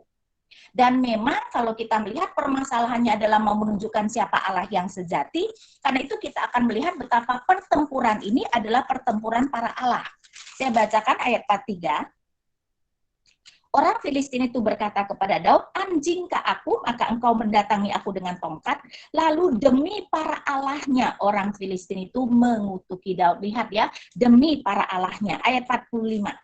Tetapi Daud berkata kepada orang Filistin itu, engkau mendatangi aku dengan pedang dan tombak dan lembut. Tetapi aku mendatangi engkau dengan nama Tuhan barisan Israel yang kau tantang. Hari ini juga Tuhan akan menyerahkan engkau ke dalam tanganku, dan aku akan mengalahkan engkau dan memenggal kepalamu dari tubuhmu. Hari ini juga aku akan memberikan mayatmu dan mayat tentara orang Filistin kepada burung-burung di udara dan kepada binatang-binatang liar, supaya seluruh bumi tahu bahwa Israel mempunyai Allah. Dan supaya segenap jemaat itu tahu bahwa Tuhan telah menyelamatkan bukan dengan pedang dan bukan dengan lebing, sebab di tangan Tuhanlah pertempuran dan ia pun menyerahkan kamu ke dalam tangan kami. Lihat nggak? Raja yang luar biasa imannya kepada Tuhan, dan tentu saja itu juga kita tahu bahwa Daud menceritakan kenapa dia bisa begitu beriman, karena Tuhan sering memberikan dia kemenangan ketika dia mengembalakan kambing dan domba melawan binatang-binatang buas, ya, dan itu menunjukkan betapa pengalaman kita bersama dengan Tuhan dalam hal-hal yang lebih kecil tentu saja sangat membantu ketika kita menghadapi hal-hal yang lebih besar. Jadi kita lihat ya bahwa sekarang sudah dikontraskan betapa raja yang ditolak itu semakin merosot, raja baru itu sekarang mulai bangkit. Nah, sampai di sini dulu, apakah ada pertanyaan? Ada, Bu. Ini saya bacakan ya, Bu. Kenapa Tuhan menolak penyesalan Daud? Karena padahal Daud benar-benar menyesal sepertinya, Bu. Ya, penyesalan Saul. Iya, Saul, salah baca. Nah, dari mana kelihatan bahwa Saul benar-benar menyesal? Saul tidak pernah benar-benar menyesal. Buktinya dia selalu menyalahkan orang lain. Dan buktinya ya, kalau di dalam 1 Samuel 15 ya, dia itu lebih memilih mempertahankan reputasi, mempertahankan mukanya daripada cepat-cepat datang bertobat kepada Tuhan. Saya tunjukkan 1 Samuel 15 dari ayat 24. Berkatalah Saul kepada Samuel, aku telah berdosa, ya, sepertinya sudah bertobat, sebab telah kulangkahi kita Tuhan dan perkataanmu, tetapi aku takut kepada rakyat, karena itu aku mengabulkan permintaan mereka. Pertama, coba lihat, menyalahkan rakyat. Ayat 25. Maka sekarang ampunilah kiranya dosaku, kembalilah bersama-sama dengan aku, maka aku akan sujud menyembah kepada Tuhan. Jadi tujuannya cepat ngaku salah, supaya Samuel memberi muka kepada dia, bukan karena dia benar-benar bertobat. Ayat 26. Tetapi jawab Samuel kepada Saul, aku tidak akan kembali bersama-sama dengan engkau, sebab engkau telah menolak firman Tuhan. Sebab itu Tuhan telah menolak engkau sebagai raja atas Israel. Ketika Samuel berpaling hendak pergi, maka Saul memegang punca jubah Samuel, tetapi terkoyak. Kemudian berkatalah Samuel kepadanya, Tuhan telah mengoyakkan daripadamu jabatan raja atas Israel pada hari ini, dan telah memberikannya kepada orang lain yang lebih baik daripadamu. Ya, ayat 30, tetapi kata Saul, aku telah berdosa, tetapi tunjukkanlah juga hormatmu kepadaku sekarang di depan para tua-tua bangsaku dan di depan orang Israel. Kembalilah bersama-sama dengan aku, maka aku akan sujud menyembah kepada Tuhan. Lihat nggak? Intinya, jangan sampai dia kehilangan muka di depan umat. Dia tidak benar-benar menyesal. Jadi mengatakan penyesalan hanya supaya Samuel itu memberi muka kepada dia. Jadi Saul tidak pernah benar-benar menyesal. Oke, masih ada? Ada, Bu. Apakah benar kalau saya menafsirkan 1 Samuel 15 ayat 15 untuk mengatakan berbuat jahat atau berbuat baik yang tidak sesuai firman tidak dapat dibenarkan meski untuk kebaikan, seperti Robin Hood? Dalam hal ini, mungkin kalau Robin Hood kita harus melihat bahwa tergantung deh, kita menganggap itu dalam keadaan perang, ya, dalam hal itu kan dia melawan sebenarnya orang yang mau memberontak terhadap raja. Karena kalau dalam keadaan perang tentu saja menjarah, ya, itu boleh dilakukan. Bahkan Alkitab selalu menggambarkan kalau dua negara berperang, yang menang menjarah, ya, yang menang menjarah yang kalah. Jadi memang kalau soal Robin Hood rada dilematis, Bu. Ya, di satu pihak saya sih lebih melihat bahwa perbuatannya benar, karena apa? Karena itu adalah pejabat yang sebenarnya berencana memberontak terhadap raja dan menindas rakyat. Jadi harus dilihat mungkin sebagai musuh. Sedangkan kalau dalam sebagai musuh, maka berarti apa yang dilakukan Robin Hood itu tidak salah. Bu, mengapa ya Tuhan tidak menyerahkan nyawa Saul kepada Daud? Malahan Daud sangat bersabar sampai nantinya Saul membunuh dirinya saat pertempuran dengan Filistin. Karena ternyata Daud kan pernah sebenarnya memotong punca jubah Saul, dan sebenarnya mungkin berarti dia mencoba memproklamirkan diri sebagai raja, tapi hatinya berdebat-debat dan dia tahu Tuhan tidak setuju. Karena itu Daud kemudian mengerti Tuhan tidak berkenan dia menjamah orang yang diurapi Tuhan. Jadi walaupun Saul sudah ditolak, bagaimanapun juga dia menjadi raja atas urapan Tuhan, dan kelihatannya Tuhan tidak berkenan kalau Daud membunuh Saul. Ya, karena itu Daud memikirnya seperti itu, karena itu Daud tidak pernah.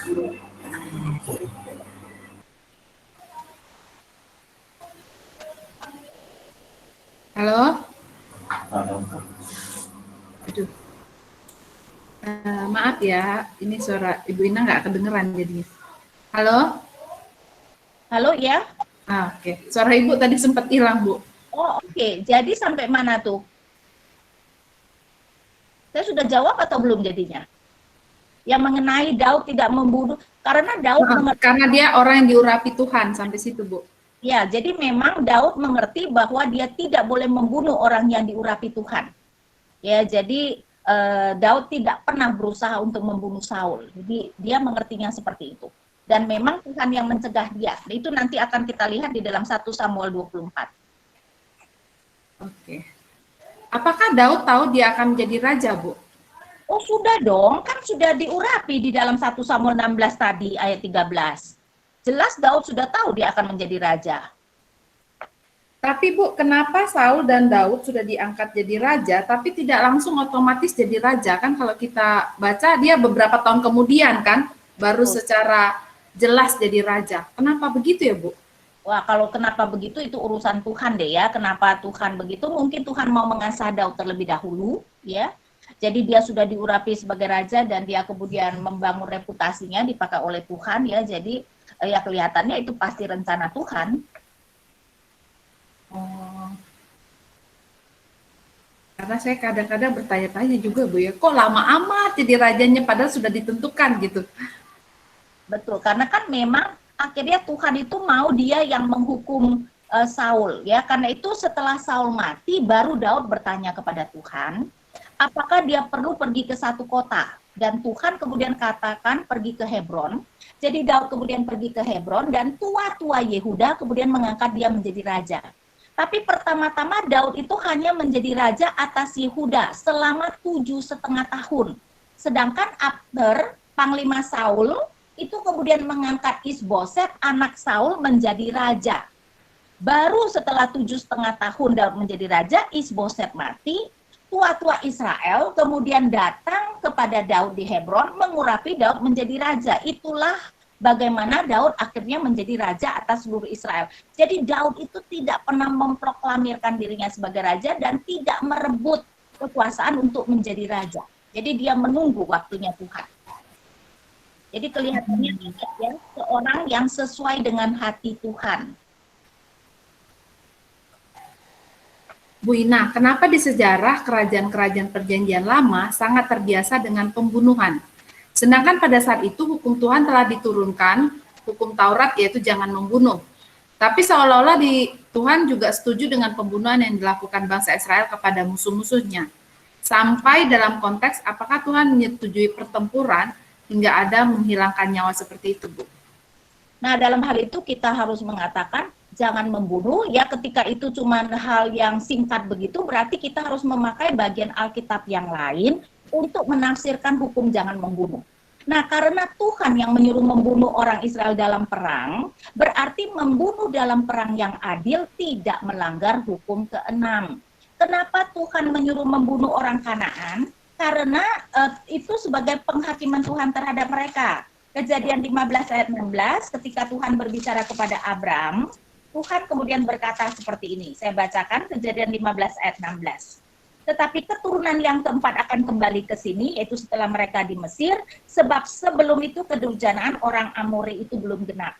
Amori adalah salah satu suku Kanaan, sering sekali mewakili seluruh Kanaan. Jadi Tuhan nanti setelah kedurjanaan orang Amori genap, Tuhan itu akan memakai Israel sebagai alat penghakiman terhadap Kanaan. Karena itu kenapa disuruh basmi semua. Jadi dalam hal itu apakah Tuhan setuju? Tentu saja Tuhan setuju, orang Tuhan yang memerintahkan kok. Dan itu berarti Israel itu menjadi alat penghakiman Tuhan. Nah, kalau kita sulit mengerti atau tidak setuju dengan apa yang Tuhan lakukan, ini hanyalah bayang-bayang dari apa yang akan Tuhan lakukan pada hari-hari terakhir kan. Pada waktu dunia kiamat, apa yang akan Tuhan lakukan pada seluruh manusia? Tuhan akan habiskan seluruh umat manusia sebagai penghakiman Tuhan. Jadi memang kita harus melihat bahwa Allah itu berhak menghakimi manusia. Dan Allah memakai orang Israel untuk menghakimi orang Kanaan. Ya, jadi dalam hal ini ya Allah ya memang memakai Israel. Dan memang di zaman kuno selalu banyak peperangan. Otomatis ya kalau di dalam peperangan harus banyak membunuh dong. Bagaimana kamu berperang dan tidak membunuh? Kenapa Tuhan biarkan? Karena ingatkan setelah Adam jatuh dalam dosa, dunia sudah diberikan kepada iblis. Jadi dunia ini dikuasai iblis, jadi penuh dengan ketidakadilan dan kejahatan. Jadi karena dunia sudah dikuasai iblis, untuk menegakkan keadilan, Tuhan harus memakai kekerasan. Jadi kita tidak boleh menganggap bahwa kekerasan pasti tidak benar. Kekerasan yang tidak adil itu tidak benar. Tapi untuk menegakkan keadilan di dunia yang sudah dikuasai oleh iblis, Tuhan pasti memakai kekerasan. Karena itu keluar dari Mesir pun Tuhan memakai kekerasan. Tuhan Yesus menebus kita juga merebut kita dari kerajaan Allah. Jangan melihat bahwa Tuhan Yesus tenang-tenang mati di kayu salib. Itu adalah membayar dosa kepada Tuhan. Tapi berkaitan dengan kerajaan iblis, Tuhan Yesus itu bertempur dengan kerajaan iblis. Ditandai dengan Tuhan Yesus mengusir roh jahat yang berkuasa atas orang-orang dan merampas orang-orang dari tangan iblis untuk dibawa masuk ke dalam kerajaan Allah. Jadi Yesus itu menyelamatkan kita juga bertempur dengan kerajaan iblis. Jadi di dunia yang sudah jatuh dalam dosa, pertempuran dan kekerasan diperlukan untuk menegakkan keadilan. Oke, Bu. Ini panas kayaknya, Bu ya. Oke. Nih, Bu. Bu, kalau Allah memang memberikan sesuatu di dalam murkanya, apakah konsekuensinya akan selalu kegagalan dan kemerosotan seperti yang dialami Saul? Apakah Tuhan akan memberikan kesempatan kedua? Adakah yang bisa kita lakukan kemudian kalau kita sadar akan hal itu? Nah, dalam hal itu tentu saja konsekuensinya bisa berbeda-beda dong. Kasus yang berbeda tentu saja konsekuensi yang berbeda-beda. Kalau menurut saya pasti ada konsekuensinya. Nah, kalau sudah begitu tadi yang seperti 1 Samuel 12 kan mereka kemudian sudah sadar Tuhan murka. Kata Tuhan, oke, kalau begitu mulai sekarang taati Tuhan. Jadi kalau kita sudah melakukan kesalahan, kita tentu saja harus hidup dengan konsekuensi itu, tapi kemudian kita berusaha untuk taat. Ya, jadi di dalam menjalankan konsekuensi itu, biarlah kita kemudian berusaha untuk taat kepada Tuhan, sehingga tentu saja konsekuensi itu mungkin konsekuensi negatifnya bisa diminimkan. Kalau tidak kan akan ini nih menjadi bola salju tuh konsekuensi negatifnya. Jadi kalau soal ada konsekuensi dan harga yang harus dibayar, pasti kalau Tuhan memberikan dalam murkanya, pasti ada konsekuensi negatifnya. Apakah pengurapan yang dilakukan dalam 1 Samuel ini bisa disejajarkan dengan pengurapan-pengurapan yang dilakukan hamba Tuhan di masa kini, Bu? Saya rasa berbeda ya harusnya ya. Itu adalah walaupun kadang-kadang digambarkan pendeta ditahbiskan, itu mungkin yang agak disamakan ya. Jadi diurapi untuk pelayanan lah, diurapi untuk pelayanan ya. Jadi kadang-kadang dianalogikan seperti itu. Jadi terutama kepada pendeta-pendeta yang ditabiskan ya. Jadi ke arah diurapi untuk satu tugas. Jadi mungkin itu konsepnya, diurapi untuk satu tugas, dan itu yang kemudian dilakukan di dalam pentahbisan pendeta. Jadi mungkin dalam hal itu bisa dilihat analoginya ya. Apakah ada kemungkinan Daud banyak belajar dari sejarah Israel bahwa for the battle is the Lord's, 1 Samuel 17 ayat 47, bukan hanya pengalaman pribadi dia saja? Tentu saja. Pasti dia juga tahu tentang Yosua, di mana Tuhan menekankan yang bertempur bagi Israel adalah Allah. Tentu saja, ya. Jadi dalam pengalaman, karena itu saya mengatakan pengenalannya akan Allah, dan tentu saja pengenalan akan Allah berarti dia juga mengerti firman Tuhan, karena dari situ kan mengenal akan Allah, dan pengalaman pribadi. Jadi dua hal itu, pengenalan akan Allahnya termasuk firman Tuhan, dan kemudian pengalaman pribadi. Jadi tentu saja dia tahu tentang Yosua lah. Saya yakin dia tahu tentang Yosua menaklukkan Kanaan, di mana Allah yang bertempur bagi mereka. Di 1 Samuel 15 ayat 3, bunuhlah semuanya, kanak-kanak maupun anak-anak yang menyusu. Kenapa ya Bu, Tuhan mengizinkan untuk membunuh anak-anak yang tidak punya salah? Bukankah anak-anak tersebut tidak dapat memilih di mana mereka lahir atau dari turunan mana mereka? Nah, dalam hal itu kita harus melihat ya, memang di dunia ini keadilan itu tidak akan kita rasakan, tetapi baru Tuhan akan memberikan keadilan itu sepenuhnya pada waktu penghakiman. Mungkin kita merasa kasihan anak-anak itu dibunuh, tapi jangan salah, nanti kalaupun mereka orang tidak percaya, hukuman mereka di neraka akan lebih ringan daripada orang dewasa yang tidak percaya. Jadi dalam hal itu malahan kalau boleh dikatakan itu adalah belas kasihan tuh kepada mereka. Kalau kita melihat dari perspektif itu. Karena nanti ketika mereka dewasa dan melakukan banyak kejahatan, nanti hukuman mereka juga akan lebih berat. Jadi kita itu jangan hanya melihat dari perspektif kehidupan sekarang. Kita seharusnya melihat dari perspektif kekekalan, bagaimana hukuman Tuhan nantinya. Ya, jadi kalau orang tidak percaya, lebih baik mati muda daripada mati tua dan terus melakukan kejahatan kan? Apalagi maksudnya mati tua dengan banyak melakukan kejahatan. Berarti ada tingkatan-tingkatan penghukuman ya, Bu?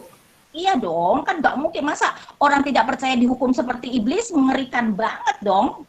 Ada tingkatan di langit baru, bumi baru, karena Yesus sebagai Raja, tidak semua orang menjadi Raja. Ada penatua, kan Wahyu menggambarkan ada 24 penatua. Ada disebut mahkota-mahkota, itu menunjukkan tingkatan, yaitu pelayanan yang Tuhan berikan. Jadi jelas namanya kerajaan, pasti ada hierarki. Mana ada sih kerajaan semua orang sama rata? Karena itu kenapa Tuhan memberikan sudah sistem kerajaan di Daud kan, dan itu kan sebagai bayang-bayang dari kerajaan Mesias nantinya kan. Sedangkan kerajaan Daud ada tidak hierarkinya? Tentu saja ada orang-orang dengan beda jabatan, begitupun juga nanti dengan kerajaan Mesias, dan Mesias adalah anak Daud kan. Oke Bu, penyambung penjelasan mengenai perang ini. Halo. Ini mau bertanya ya? Iya. Oke, silakan Pak. Kan ada yang ada kejadian sekarang masalah pemilihan tadi, ya. Kalau itu Tuhan pilih langsung.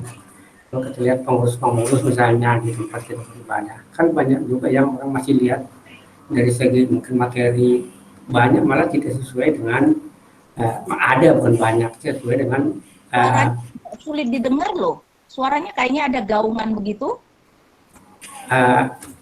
Kedengaran? Dengar tapi memang agak gaung. Mungkin agak suaranya. Mungkin boleh diketik Pak, boleh diketik. Karena suaranya memang agak gaung, jadi mungkin agak kurang jelas. Ya gini, kadang-kadang kita ada pemilihan itu kan kadang-kadang kita ada kelihatan sesuai dengan porsinya gitu loh. Mungkin dia punya materi dan kesana tanggapan sembuh gimana kira-kira. Itu yang saya lihat terjadi sekarang. Seperti Daud kan jelas. Maksudnya Tuhan memakai seseorang menurut bagian yang Tuhan inginkan. Iya. Kita kan misalnya ada kriteria memilih ya pengurus misalnya kan gitu ya. Ya. Kadang-kadang masih ada juga yang menyimpang. Kalau sikap Simbu gimana kira-kira kalau pandangan Simbu? Nah, sikap kita adalah kita itu, Tuhan itu mempunyai prinsip bukan hanya tanggung jawab bersama, tetapi juga tanggung jawab sebagai bagian dari komunitas. Jadi sikap Tuhan, kalau ada satu orang dalam komunitas bersalah, kita semua ikut bersalah.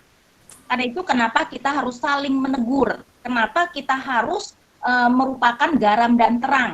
Jadi ketika misalnya ya masyarakat kita itu korupsi, gereja salah nggak? Gereja juga salah. Ya, jadi dalam hal itu Tuhan mau mengatakan kita kita itu bertanggung jawab dengan komunitas yang ada pada kita. Karena itu berarti kita itu harus berusaha. Kalau kita melihat ada pemimpin-pemimpin yang tidak benar, kita juga harus melakukan tugas kita supaya misalnya pemimpin-pemimpin yang tidak benar itu jangan dipilih lagi, atau kemudian berusaha supaya ada pemimpin-pemimpin yang lebih baik di kemudian hari.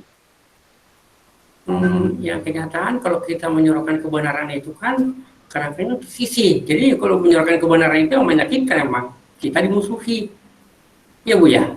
Nah, itu adalah salib yang harus dipikul kan? Betul. Tapi kalau kita masih biarkan begitu, katakan kita misalnya biarkan, kita katakan cari nyaman misalnya kan gitu ya. Nah kan bagaimana mereka yang lain bisa belajar baru? Yang lain jemaat itu.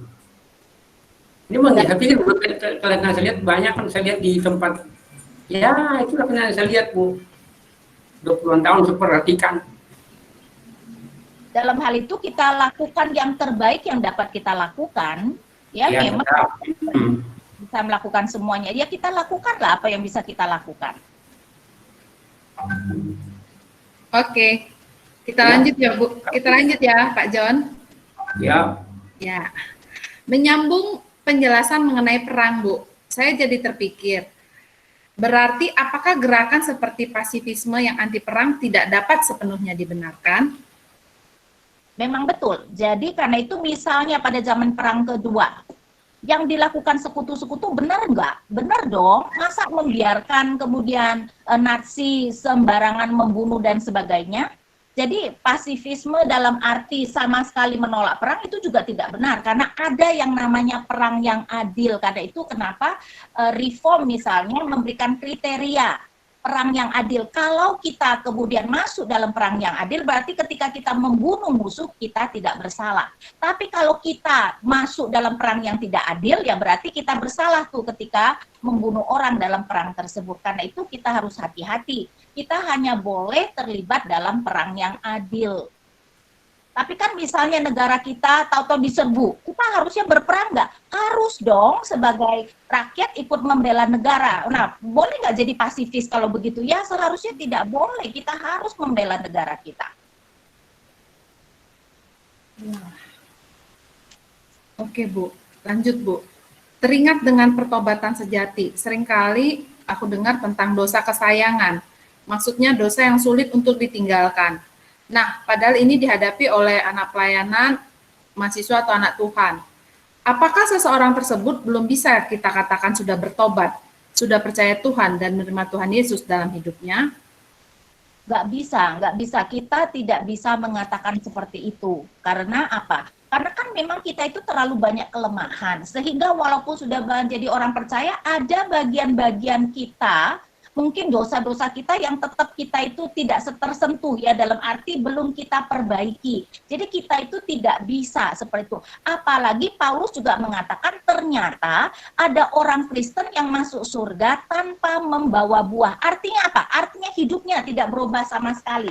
Jadi hidup yang tidak berubah, bisa saja orang itu memang tidak selamat, tapi bisa saja dia sebenarnya selamat. Karena itu saya berikan dua bagian Alkitab ya. Pertama adalah mereka yang memang tidak selamat dan tidak berbuah.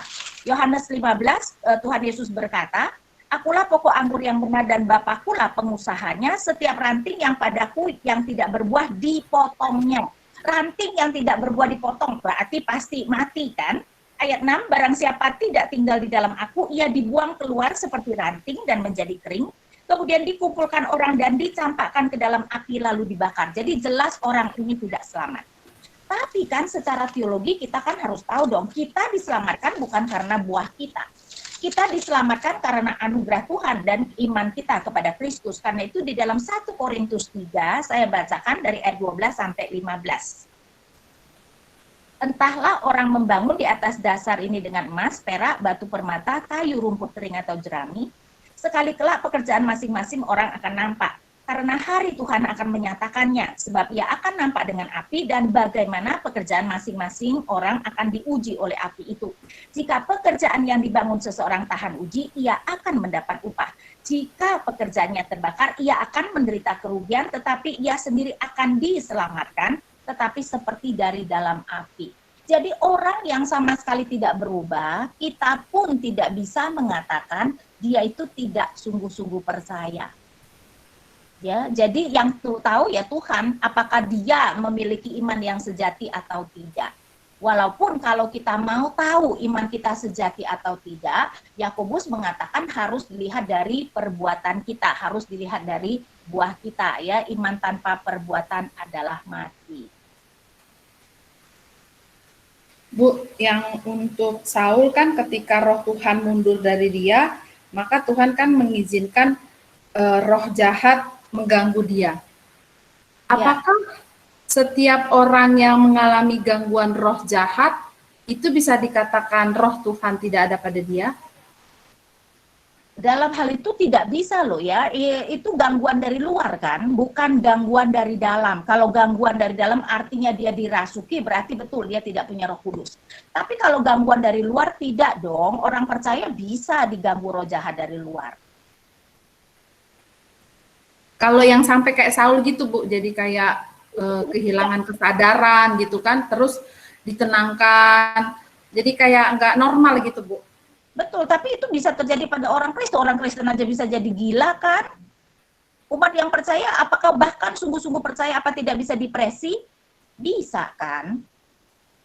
Bisa dong, itu kan gangguan jiwa begitu. Dan gangguan jiwa bisa terjadi pada orang percaya.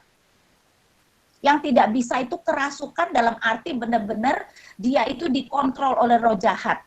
Saul itu tidak seperti itu walaupun disebut kerasukan. Karena apa? Karena dia tetap terus mengendalikan dirinya sendiri. Dia tidak pernah kehilangan dirinya dalam arti benar-benar roh jahat yang berkuasa atas dia.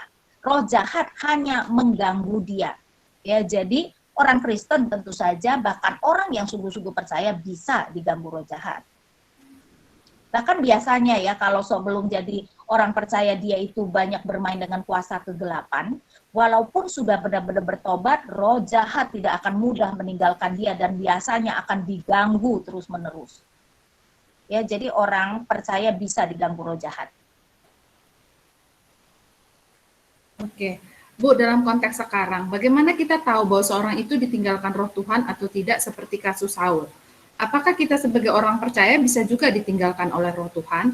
Karena dalam ajaran yang kita terima, Tuhan telah mencurahkan rohnya bagi manusia.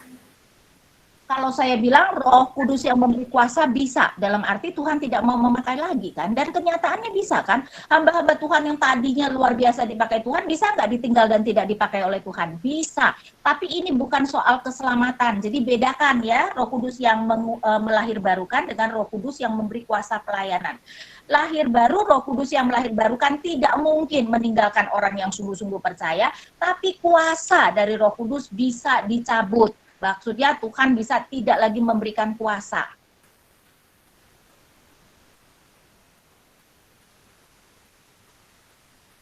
Berarti memang kita harus melihat berbeda Bu ya, nggak bisa disamakan ya. Melihat berbeda apanya? Antara yang lahir baru dengan kuasa. Iya. Nah, itu dua hal yang sangat berbeda. Bu, yang di Yohanes itu kan perkataan Yesus, di mana orang yang tidak berbuah dibuang ke dalam api atau tidak selamat. Sedang yang di Korintus itu perkataan Paulus. Apakah nggak lebih kuat apa yang Yesus sampaikan? Nggak bisa dong, kan Paulus juga dari Tuhan. Kan nggak boleh dong, kita itu nggak boleh menganggap perkataan Yesus lebih benar daripada perkataan penulis Alkitab loh ya. Karena penulis Alkitab pun diinspirasikan oleh Allah. Jadi nggak bisa, dan lagi tidak mungkin bertentangan. Jadi artinya itu bukan bertentangan, cuman mau mengatakan yang berbuah bisa karena benar-benar dia tidak beriman, tapi yang tidak berbuah maksud saya, tetapi bisa walaupun dia sungguh-sungguh beriman tidak berbuah. Jadi tidak perlu dipertentangkan karena dua-duanya bisa terjadi. Jadi jangan anggap bahwa kalau bukan Yesus yang berkata, kemudian kalah dengan perkataan Tuhan Yesus. Nggak bisa loh ya, semuanya adalah perkataan Allah, kita percaya penulis Alkitab semuanya diinspirasikan Allah.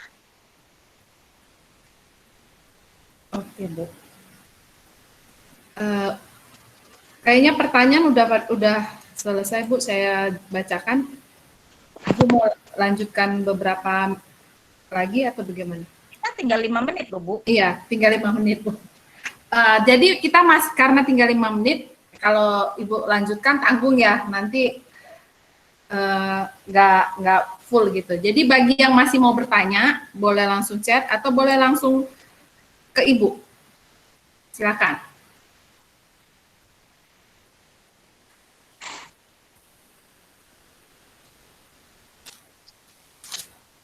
Apakah masih ada? Itu perbedaan yang roh Tuhan datang kepada Saul dengan kepada Simpson, gimana perbedaannya itu?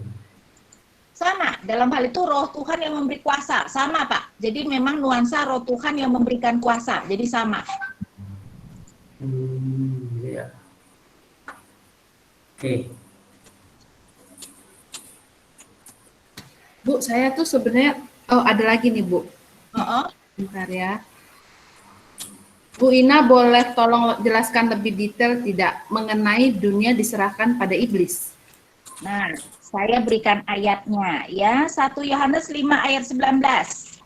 1 Yohanes 5 ayat 19. Kita tahu bahwa kita berasal dari Allah dan seluruh dunia berada di bawah kuasa syaitan. Ya. Satu lagi Efesus 2 ayat 1 dan 2 ya. Jadi satu lagi Efesus 2 ayat 1 dan 2.